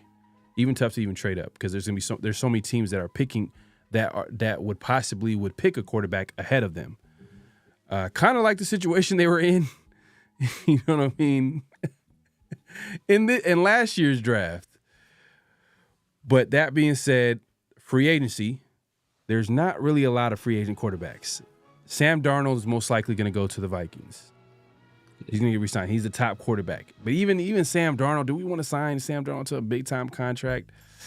I wouldn't want to do that, I'll be honest with you. But Let's say if he's the only quarterback out there, I think Vikings are going to probably franchise him, sign him to a long-term deal, whatever the case may be, which enters J.J. McCarthy. If that were to happen, if the Vikings were to give Sam Darnold a big-time contract, people are kind of saying, like, maybe, and this is people like speculating, like, if this were to happen, that means that J.J. McCarthy would probably be shopped around, to get traded. And the asking price, what they're guessing is a first round pick. Now, and people are connecting J.J. McCarthy to the Raiders because the Raiders need a quarterback. And, you know, you got a guy that's 21 years old, went top 10 in the last year's draft. He got hurt, obviously, with the ACL. We had a chance to see him in that preseason game last year, in the preseason with the Vikings. Severe, do you and let's we're all talking about this now, so everybody in chat, man, let's talk about this. Severe, do you think the Raiders should make this trade, or is there any possible scenario where the trade would make sense for the Raiders? Not for first round pick. No, I agree. I'm not trading a first round pick for JJ McCarthy. Yes. I wasn't a fan of JJ McCarthy. Jim Harbaugh didn't trust JJ McCarthy throwing the football in college. You know, I don't. You know, he has talent, but he's never had to shoulder the load as a quarterback. So I don't think he's all of, and you know, he had ball placement issues there. He had, you know, decision making issues there. So I'm not going to, you know, give up a first round pick, especially he's coming off a season ending injury. I'm not going to give up a first round pick, and you have one less year of control over him as well. I'm not giving up a first round pick for him. You know, you start your second round pick. I'm still not a huge fan of his, but maybe you can talk me into a second round pick if you want to take a flyer on him in the second round pick. But and then that allows, and if for nothing else, that allows you more freedom in the first round to feel comfortable going with best player available there. But I'm not giving up a first round pick for JJ McCarthy. But if it was anything outside of a first round, you would do it? I consider it. I strongly consider it. I'm not saying I do it. I'd consider it. Well, hey, but I'm not, though. First round pick, I'm hanging up the phone in your face and blocking you. Shout out to Chris. I know he's a Michigan fan, so I know he has a lot to say about the J.J. McCarthy topic. But I think, man, to be honest with you, to push back on the Jim Harbaugh thing, because Jim Harbaugh, all his quarterbacks were in a run-heavy offense. The majority of them. Even like if you look at Justin Herbert's stats this year, like 21 touchdowns, 3 interceptions, which is like, you know, it's pretty good. You know, like that touchdown to interception ratio is good, but like he's not passing for a whole lot of yards, 3,500 yards in a passing league, which is not a lot. You know what I mean? 3,500 yards is good. It's good, but it's also like it's all about context. It's all about context, right? Yeah. Today's NFL, 3,500 yards earlier, like would have been like, oh, that's pretty good. But 3,500 today's NFL is like, it's solid. It's good. It's not like amazing. Just because like it's a passing league, and the way the Chargers run the football with J.K. Dobbins, obviously Gus Edwards this year, and that's always been Jim Harbaugh's MO is run the football. Yeah. Now that being said, maybe he comes to the Raiders. Might be a new offensive coordinator, might be a new head coach. That's an offensive-minded coach. Comes in, like, let's say if a Ben Johnson comes in here. Let's throw out possibilities here. Let's talk about it, man. Like, what happens if Ben Johnson is the next head coach for the Raiders, right? And he is pushing for J.J. McCarthy. That's the guy that he wants. Yeah. He's all in on him. Would that give you something to be like, you know what? Maybe this could work. Because you got an offensive-minded coach, one of the best offensive minds in football, who's running the best offenses in the NFL with Detroit Lions. He is like, hey, look, I'm sure he scouted him. He's like, hey, this quarterback right here. Because, you know, teams, even though they don't draft a quarterback, they're still going to be scouting that position, right? So maybe he's like, hey, you know what? I want J.J. McCarthy on his team. That wouldn't even matter to you? Like, you wouldn't want him, like, if a first round pick That wouldn't change anything. No. No. It's too much. I'm not trying to first round pick for him. I mean, I've just seen him play, and he's not a guy I trust throwing. And now if we were able to duplicate what he did at Michigan, duplicate what the Chargers are doing, duplicate kind of what the Lions are doing, even though Jared Goff is still having a great season. Duplicate what they're doing, where they have a very potent rushing attack, and we don't have to depend on him as throwing the ball as much. Then I'd feel a lot more comfortable giving up a second round pick. I might even say for sure I'd give up a second round pick, but and under no circumstances am I giving a first round pick at all. Yeah. No, the first round pick did throw me off when I seen him in person. I'm like, damn, first round pick. But he was just drafted last year. He's still on a rookie deal. He's 21 years old, still talented. I'm sure there's teams that valued him as well. He was one of the first 6 QBs taken in the first 12 picks. So the way they're looking at it is like, too, as well as like, if you look at this year's draft, outside of the first 2 quarterbacks, what are the options? Some people are saying that JJ would be the number 1 quarterback taken. That's some people, but they're like they're looking at his age, how talented he was compared. There's some people who are not high on this draft when it comes to quarterbacks. So there's that too. So that's why I guess this first round pick has been thrown out there as reasonable for compensation for the Vikings, who, if you guys remember, they had to. I think they in order to trade up, it was a first round pick and 4th round pick. So they ended up trading up. They didn't really give up too much to go trade up one spot to get JJ, I believe. But it is what it is. It's definitely a thought. I think it's gonna be out there. It's gonna be interesting too, because Darnold, I think Darnold's coming back. Darnold's gonna be coming back to the Vikings. Think about it. He's playing well. They're going to the playoffs. He's a veteran. They got everything working right now with Darnold. You got a young guy who hasn't been in that position before. You're gonna hand him the keys after you're just gonna go ahead and do that. It's not like would you trade would you trade JJ and go with Darnold, or would you kind of keep JJ and still try to figure out a way to give Darnold maybe a 2-year deal, 3-year deal, some type of Kirk Cousin type deal? Yeah, I keep both. If I was the Vikings, I keep both. I mean, JJ's still really young. I think he's 21.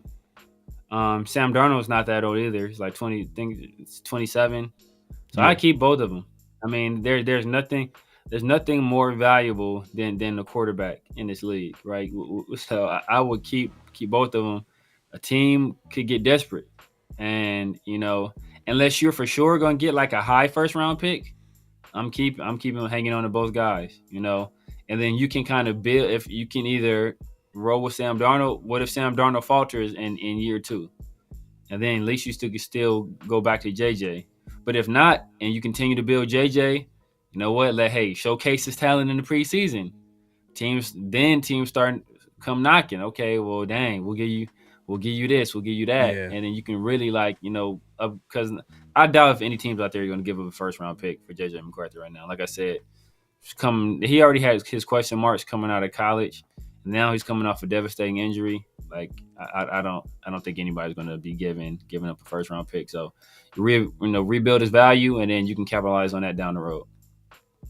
Nah, I agree, because I think the Vikings have all the leverage.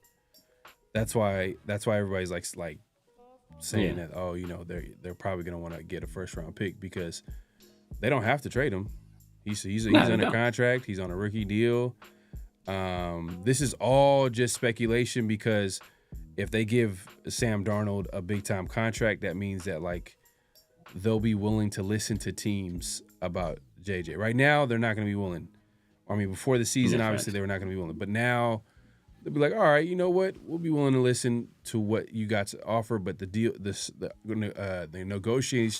negotiations start with a first round pick in mind. So that's gonna be interesting to keep an eye on. But Aora says, I'm just going Ario.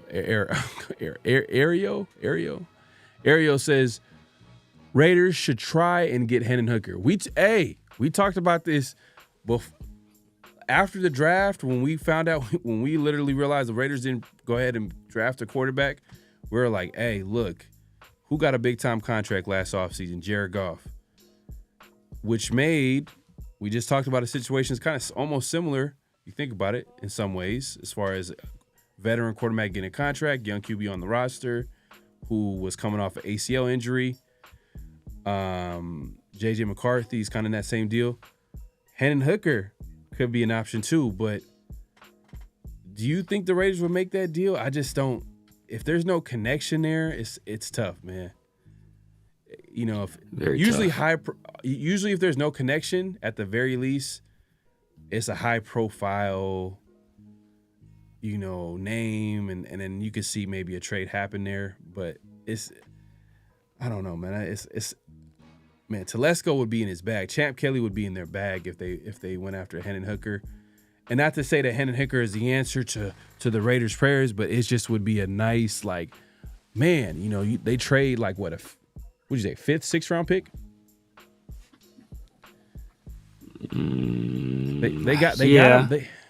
They got him for like what they drafted him in the 3rd round.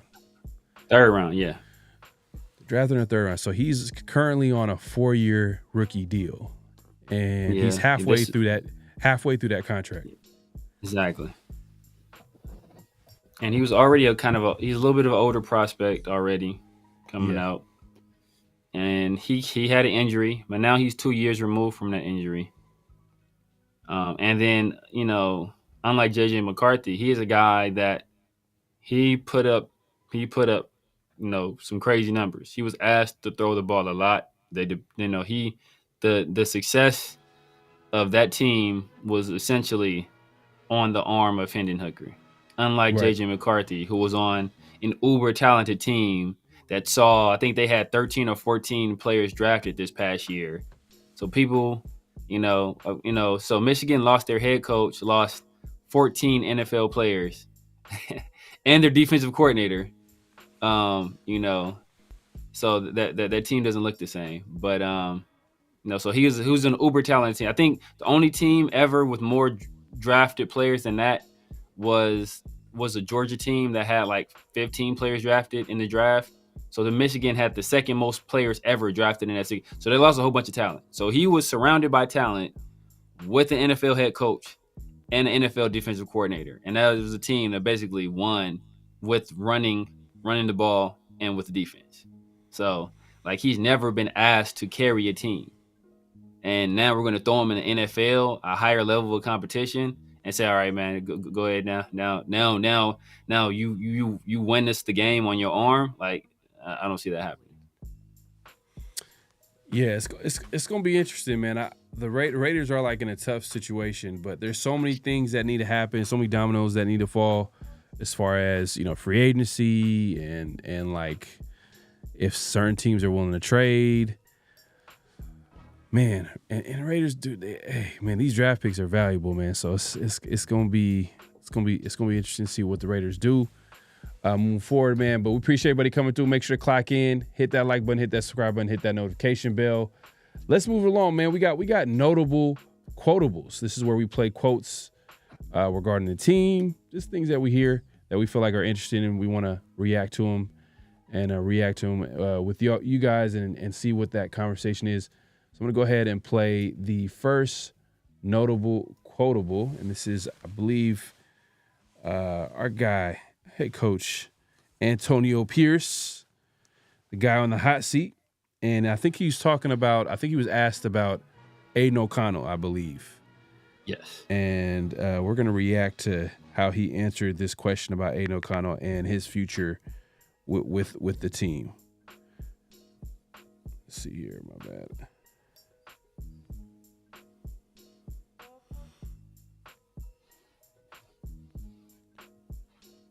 All right, here we go. Antonio, going back to Aiden O'Connell, I know there's always been talk about quarterback here with the Raiders. There was last offseason. Do you expect him?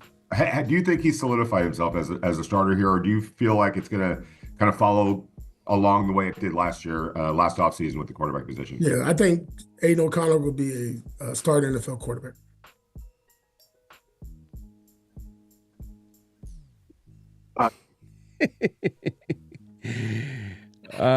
Man. I left that in there on purpose. I left that pause in there on purpose.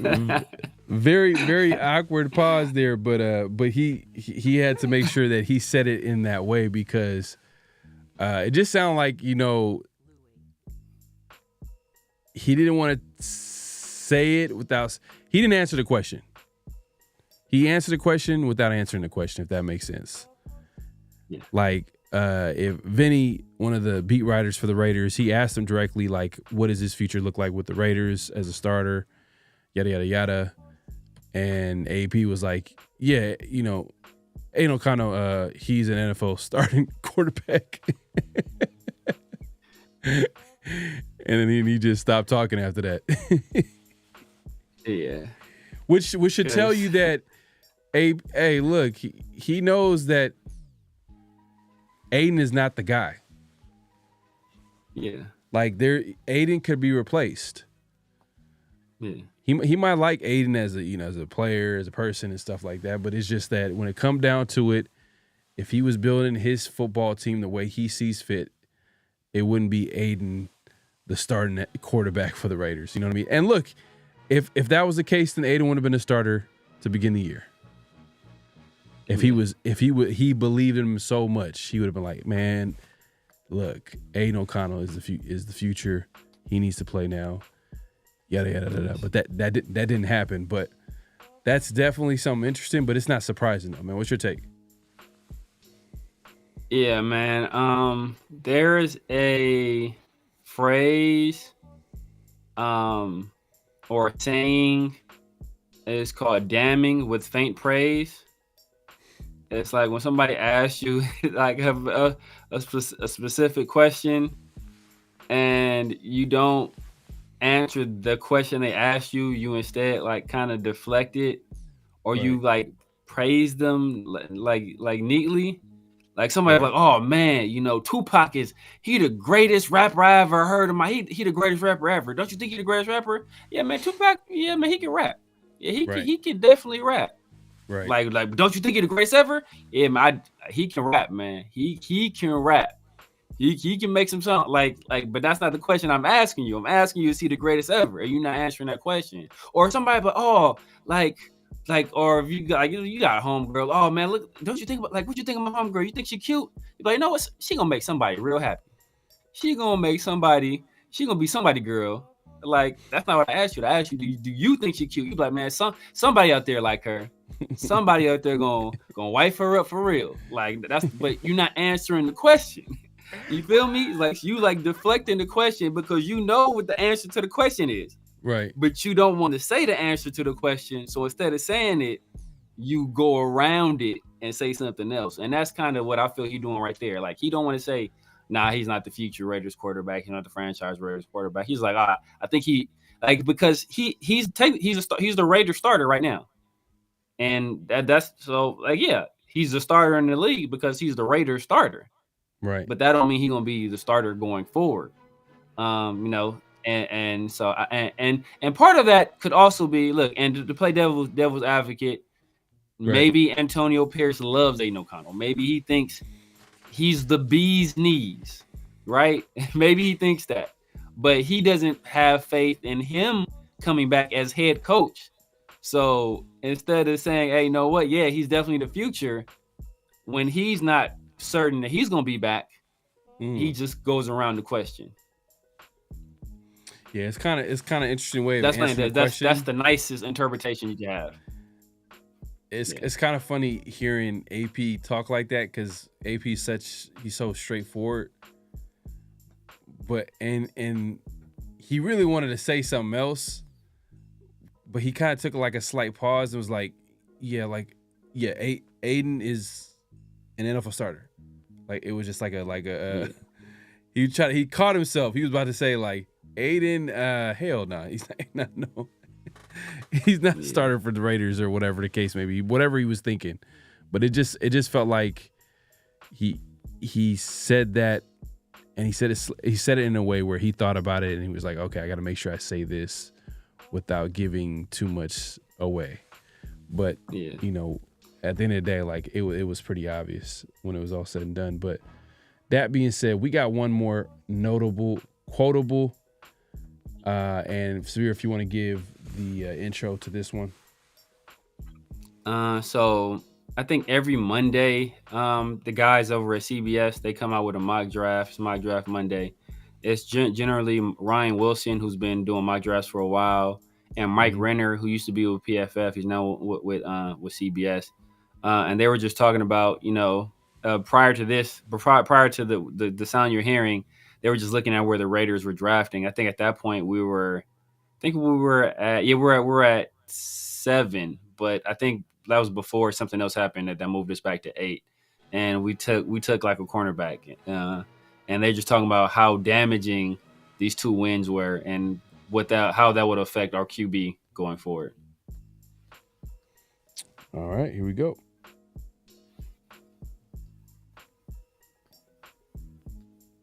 Great for the short term, terrible for the long term interest of this football team. Yeah, I do think we'll be seeing Aiden O'Connell as the quarterback next year, unfortunately, for the Las Vegas Raiders, just because they're signing anyone else in free agency. It's like you're already paying Gardner Minshew. Are you really getting that big of an upgrade from him? And if you're taking someone in the draft, you're not taking one of the top 2 quarterbacks, unfortunately, unless Shador says this is the only place I want to play. So, yeah, they're 2 meaningless wins, but those 2 meaningless wins make sure that they're probably not going to be in this year's quarterback crop. These are just 2 terrible wins, man. Man, bro. Raiders are unlucky, bro. This is crazy. But yeah, man,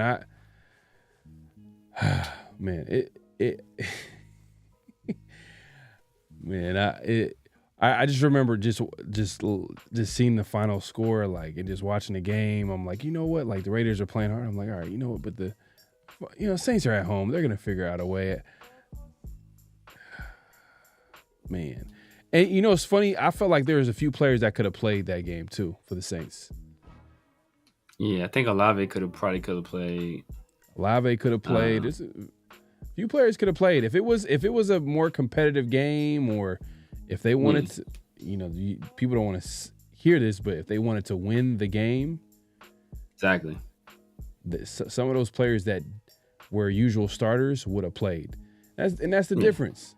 That's the difference. And now the Raiders are picking number 8 and possibly even worse.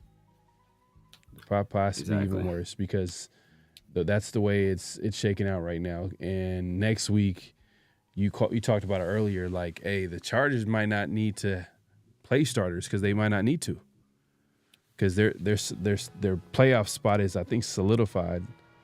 I think they're solidified. Yeah. The seeding. We got to look at it. So if there is a possible chance to get a higher seed, then obviously we're going to see a whole lot of Justin Herbert and a lot of the starters are going to play. But my guy Raider Ray in the building, man, appreciate you coming through. He says, would you trade LA Rams 2025 second, third DA trade and 2026 third from QB Matt Stafford and a draft of rookie in 2026 to sit a year behind Stafford?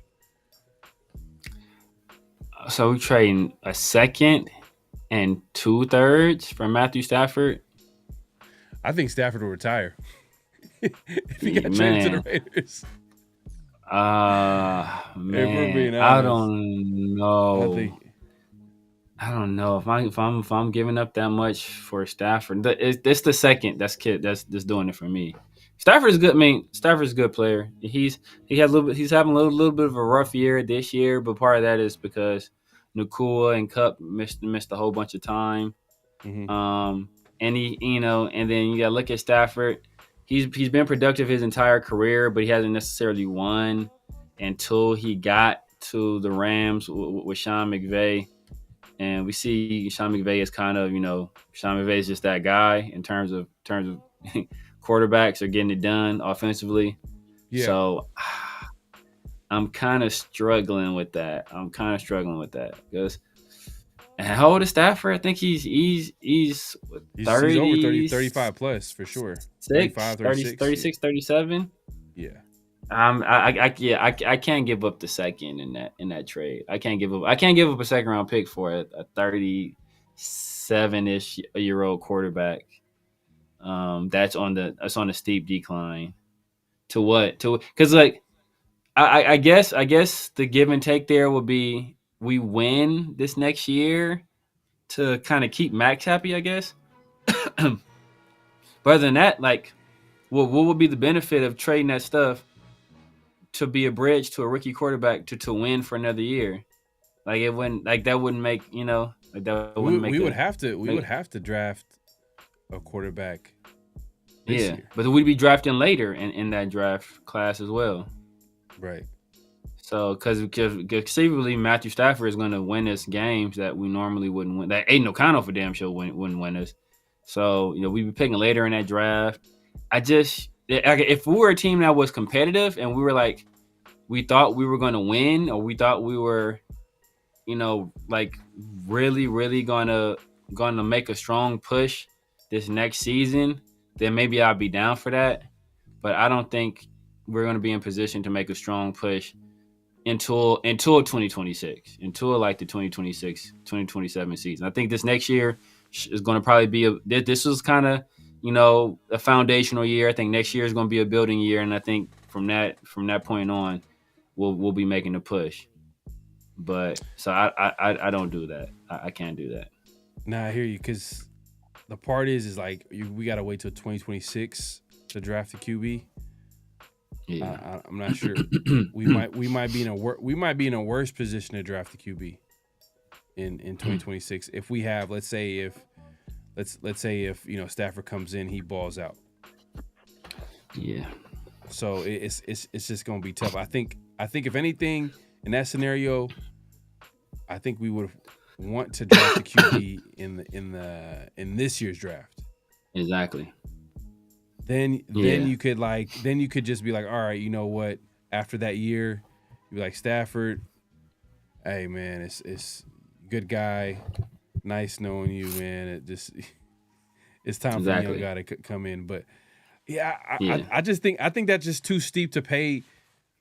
I think it's just too steep to pay for a quarterback to be bridge. That's basically what you're saying. Be a bridge quarterback. That's just too. I don't know, that's a little too much. There's cheaper options. Yeah. If you're gonna go do bridge, why don't you just go for a cheaper option and give a. And they're not going to be as good as Stafford, of course, but they'll be a lot cheaper, both in terms of draft. We might not have to give up any draft capital, and they're going to be on a cheaper contract because, like, I can see it. Like, if I think Ray, not to cut you off, I think Ray's saying Stafford, because Stafford's a pretty good quarterback. He's saying like, hey, let's get Stafford, let's win. We can win with Stafford. He's not even saying bridge. He said, let's win. And then also at the same time, let's get ready for Stafford to get old. Let's get ready for Stafford's eventual retirement by getting a young QB. That's what what he's trying to say. But I mean, I think we can say, but the thing is that who's going to be the head coach though? McVay ain't going to trade Stafford. Exactly. He's not going to trade Stafford. I don't think he's going to trade Stafford because their backup is Jimmy Garoppolo. Come on, dog. Oh, well, I thought it was old boy it might be Jimmy G, but I thought it was he Stetson came Bennett. back. Stetson Bennett is their third. I think that's their third string quarterback. Yeah. So their backup quarterback is Jimmy Garoppolo. You would think he wants to think Sean McVay is like, yeah, I'm down for starting Jimmy G. Come on. Yeah. and McVay's he's an offensive minded coach. He's gonna want a quarterback out there that can run his offense in his system. Exactly. So watch, man. But look, McVay, he'll get Jimmy G out there looking. He's like, damn, Jimmy G looking good. Like, it's like, what the hell happened over here? Oh man, Jimmy G, man, that's a whole conversation, bro. But hey, man, we appreciate everybody coming through. Make sure to clock in, hit that like button, hit that subscribe button, hit that notification bell. But we are not done yet. We are not done yet, man. It's what's real, what's not. This is where we say a statement. You let us know if it's real or it's not. And the first what's real, what's not is, let's see here, is Shedeur Sanders' performance in his final collegiate game will hurt his stock enough to give the Raiders a chance at selecting him in the first round.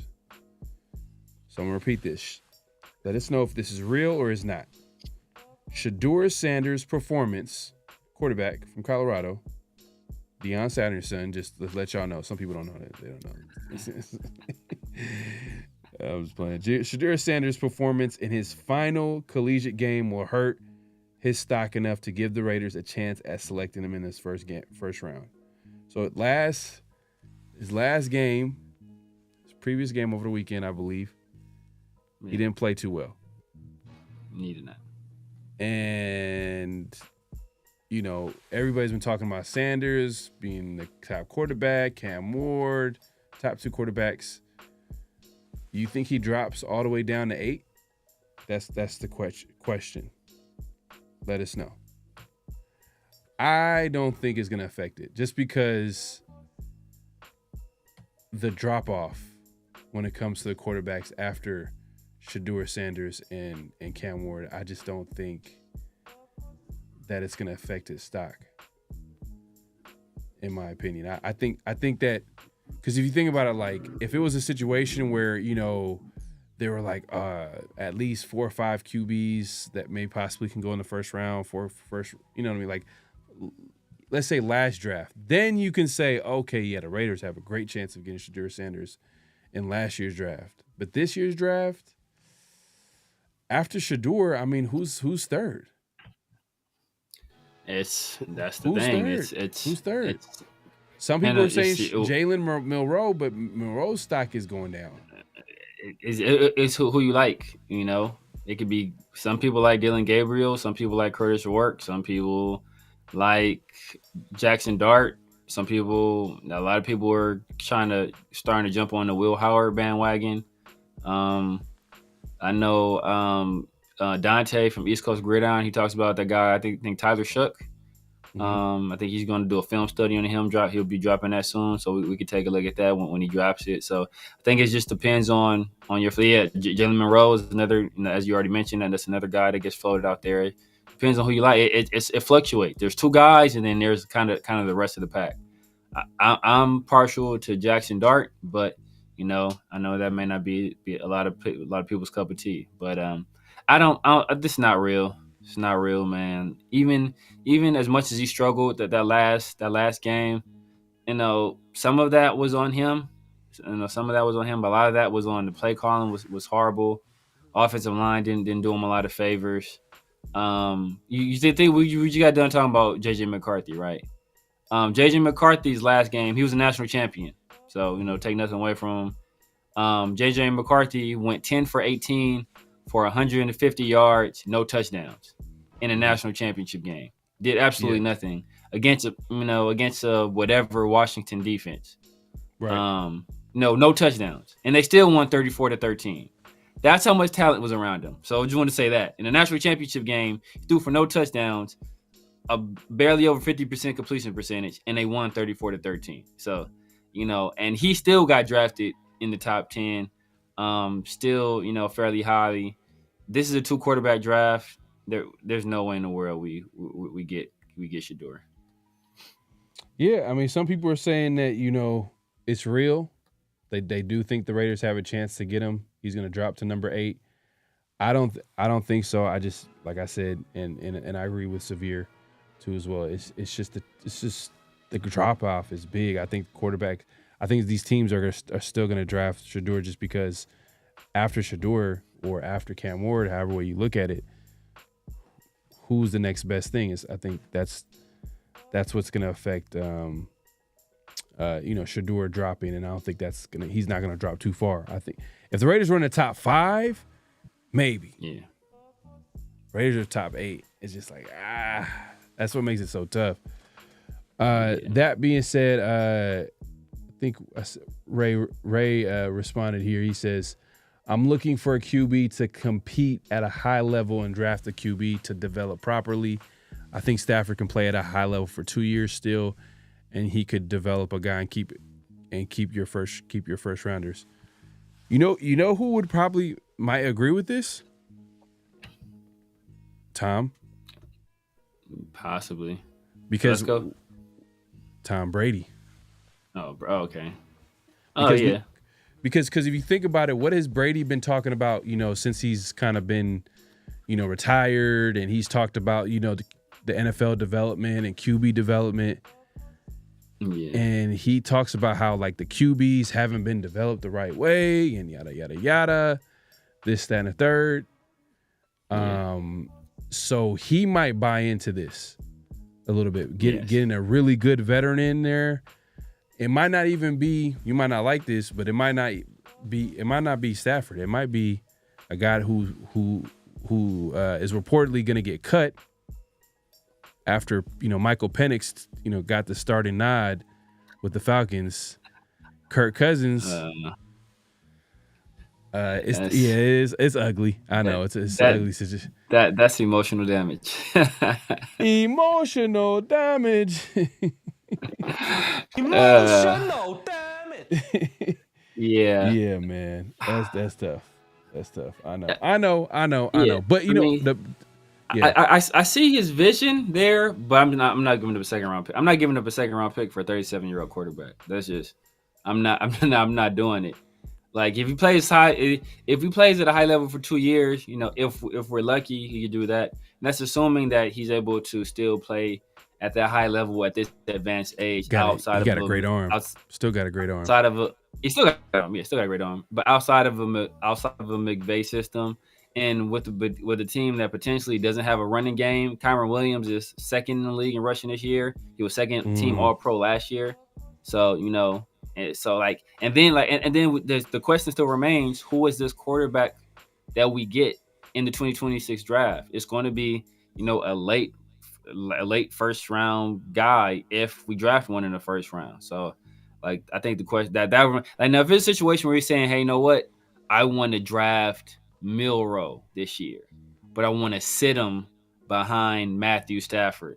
So you go second round Milroe, then you have to go second round Milroe, your third round pick. We even know we have 2/3 this year because of the DA trade, as you mentioned. Third round for Stafford and a future third. And then you sit Milroe those 2 years behind Stafford, let him develop, learn, and maybe that scenario, okay, that kind of makes a little bit more sense. But if you're trying to draft one in 2026, you're going to be drafting a guy late. And, especially if you feel that Matthew Stafford's going to have us competing at the level that you think he's going to competing at, we're going to compete at. We're worried about selecting guys at 8, so right. We could be picking in the late teens, early 20s. And depending on how well Matthew Stafford plays, maybe later than that. So, I mean, I think that's kind of where the rub is. Yeah. I hear you.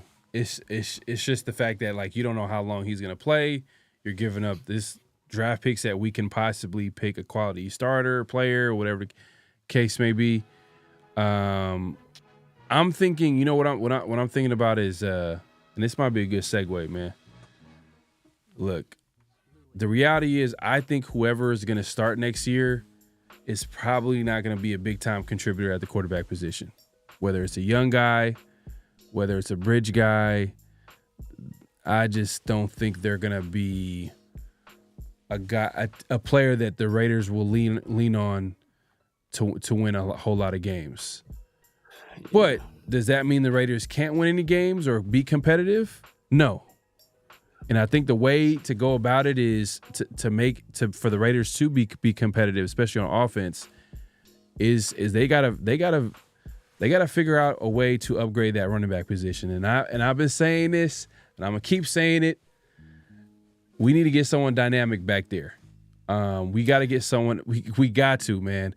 I know the position is devalued and it's not off the field and it's the position is not looked at it the same. People don't look at the position the same way, but I think the impact is still there on the football field because look at Aiden O'Connell. Yeah. Aiden O'Connell looks solid out there because he has a run game. There's play action. We're able to get first downs. We're able to move the chains because we got Amir Abdullah getting 4 or 5 yards. Imagine a guy that's a whole lot more dynamic, a guy that can get you a 4, 5, 6, 7, and then a huge chunk play, touchdown here, be able to carry the offense while the young guy is still developing back there, or the bridge quarterback is holding down the fort and the young guy is developing, whatever the case may be. So I think that running back position is going to be huge, especially if we can get him, if the best player available is in a second, because especially in this draft, because it's a deep draft when it comes to running back. So if we're able to get a guy in the second round, I wouldn't be mad at it. And the thing is, it's a deep draft, so we don't have to even get a guy in the second round. We probably could get in the third round, or we might be able to double up. And I guess it's a good segue to our second what's real, what's not. And let us know. Let us know in the chat. The Raiders will select at least 2 running backs in the 2025 draft. The Raiders will select at least 2 running backs in the 2025 draft. Let me know if that's real or it's not. Severe, man. Do you think the Raiders will go out and draft 2 running backs based off the current situation, the current running back room right now? You got Amir Abdullah is going to be probably on his way out. 10-year vet. Might be a new coaching staff coming in. Are they going to bring back Amir Abdullah for another year? Even if this coaching staff comes back, are they going to bring back Amir Abdullah to be a contributor at running back? I don't know. Zamir White, man, gone. Is he gone? Dylan Lobby, like they might as well cut him. Might as well. Collier is getting more run than him, bro. So you might as well get rid of him. Look. Yeah. No, go ahead.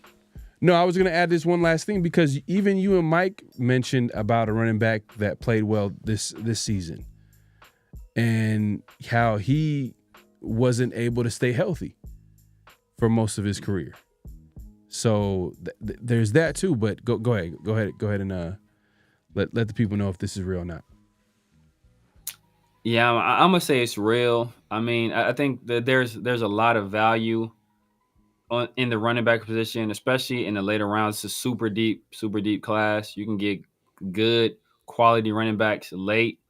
So if you want to mix and match, you want to get a more of a thumper, more of a 3 yards in a cloud of dust guy early on, and get a dynamic guy later.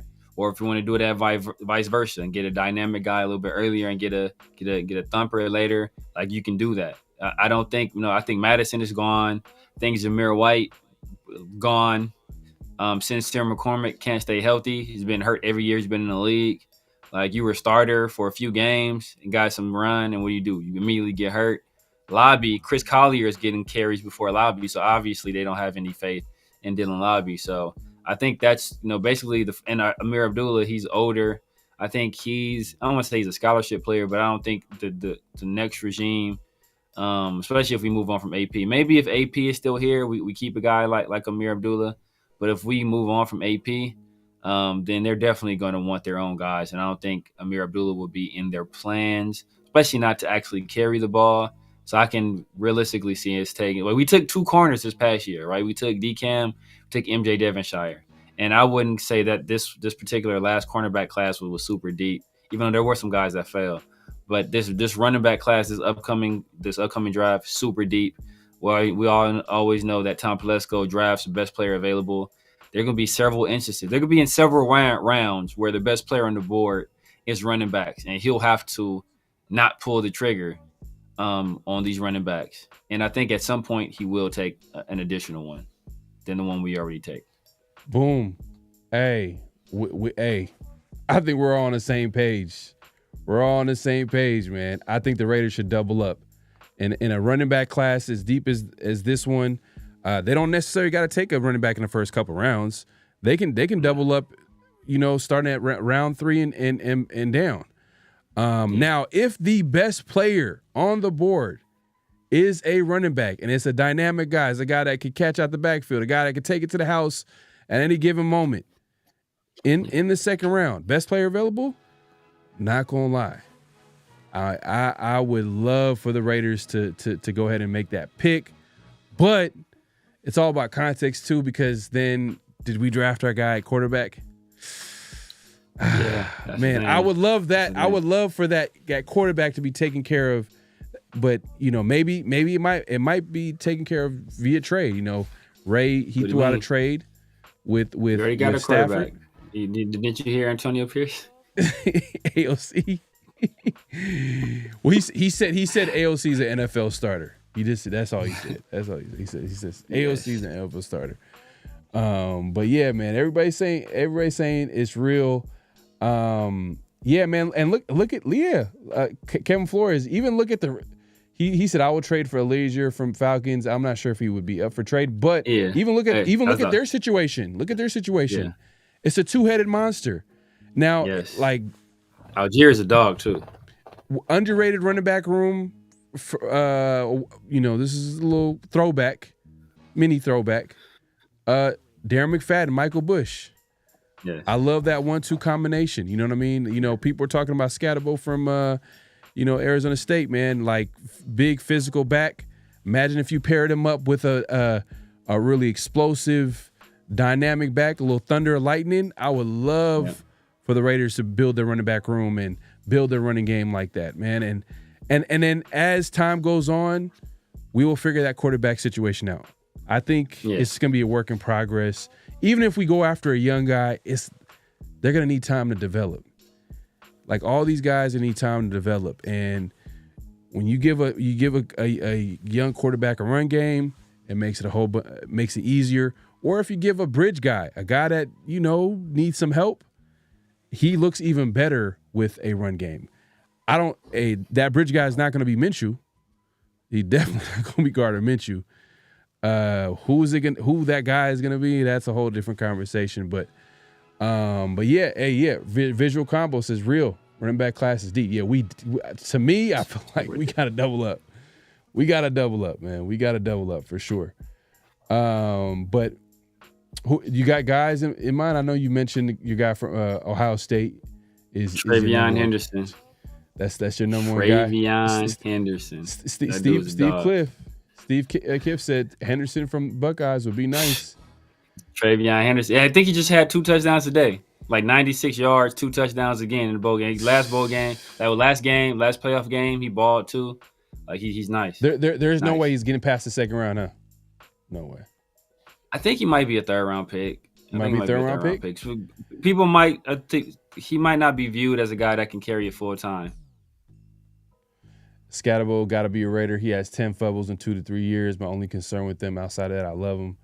Nah, hey, man, imagine Henderson and Scatterbo in the back. Oh, that would be crazy. Man, look, if you want to rebuild that run game, and it starts with the trenches, by the way. I'm not saying that you got to, you can have the most dynamic running back. If you ain't blocking for him, it don't mean nothing. But the Raiders have over $100 million in cap space. I'm sure they're going to try to prioritize the offensive line. There's going to be some free agents. Hopefully they make the right signings.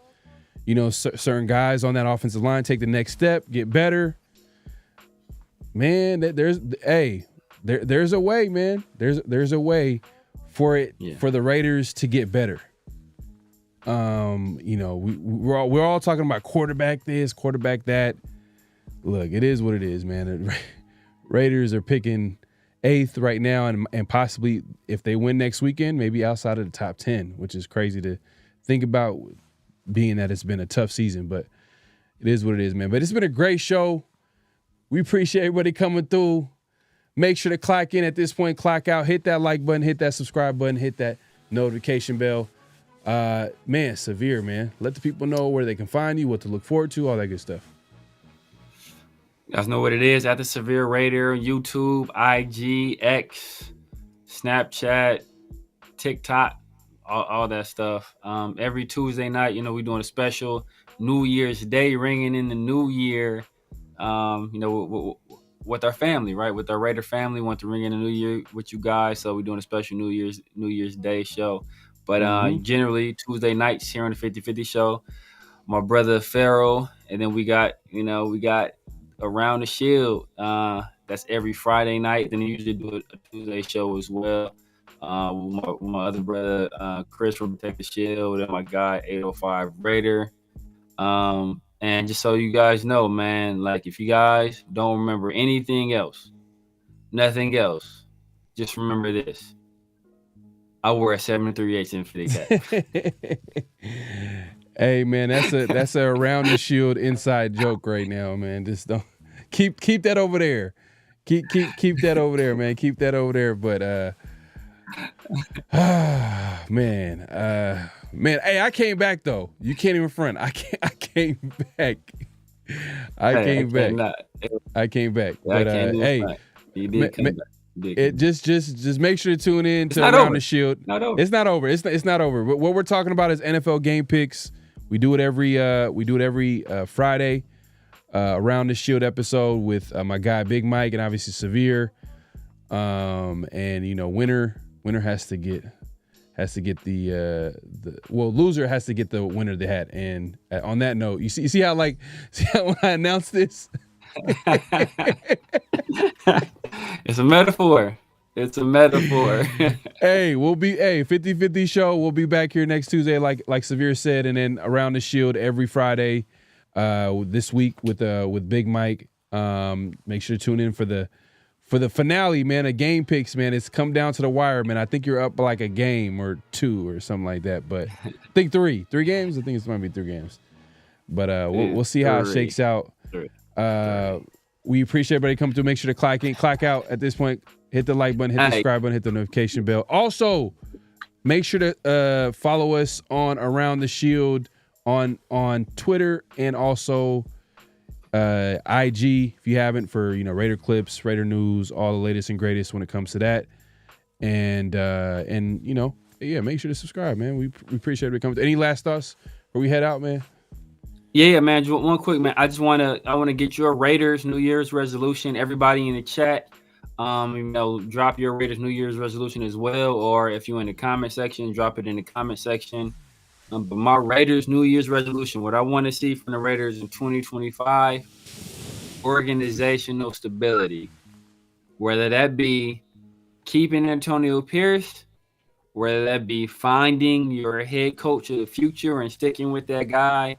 I just want to see some organizational stability. I think all success comes from that.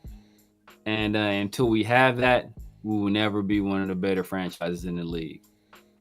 Hey, man, that's a great New Year's resolution, man. I couldn't say it better than myself. I think for me, my Raiders resolution is can we finally get a quarterback? You know what I mean? Like, can we finally get? You talk about stability. Let's finally get our guy. But you know what? I'm gonna take that back, because I said before this, like, hey, look, it's gonna be tough for the Raiders to get a quarterback. Hey, I'm actually hoping that the Raiders they double up and get a running back, man. They get a thunder and lightning in the back room. I think that's gonna really be it's gonna be a huge impact with this team, and and just the offense in general. And at that point, like I said, it don't really matter who we get at quarterback. It does matter, but it doesn't, especially if you put the right pieces around them. And this year we didn't have the right pieces. We couldn't run the football. We couldn't protect the quarterback. And you got AOC and Minshew at quarterback, so it's going to be tough. But yeah, for me, I agree. We need stability. But hey, I want some running back. I mean, I want to wake up on Sundays, those 10 a.m. games, or when I'm watching these games, I want to see some excitement from this team. This year, I just didn't get that same it was just tough watching these games. Like it was just there's nothing exciting about this team. I mean, some players, you know, on defense, maybe there's a few plays here and there. Brock Bowers, I give Brock Bowers, but like it was just I don't know. It's been a while since we watched a Raiders team like this where it was just hard to watch. It was a hard watch this year. But yeah, man, we appreciate everybody coming through, man. Hey, on our way out, on the way out, just make sure to clock in or clock out. Hit that like button, hit that subscribe button, hit that notification bell. A-frame, snapbacks, I'm gonna win this weekend. I had to throw it in there, man. All right, man. We out of here, man. Peace. Just win, baby. Hello? You play to win the game. You don't play to just play it.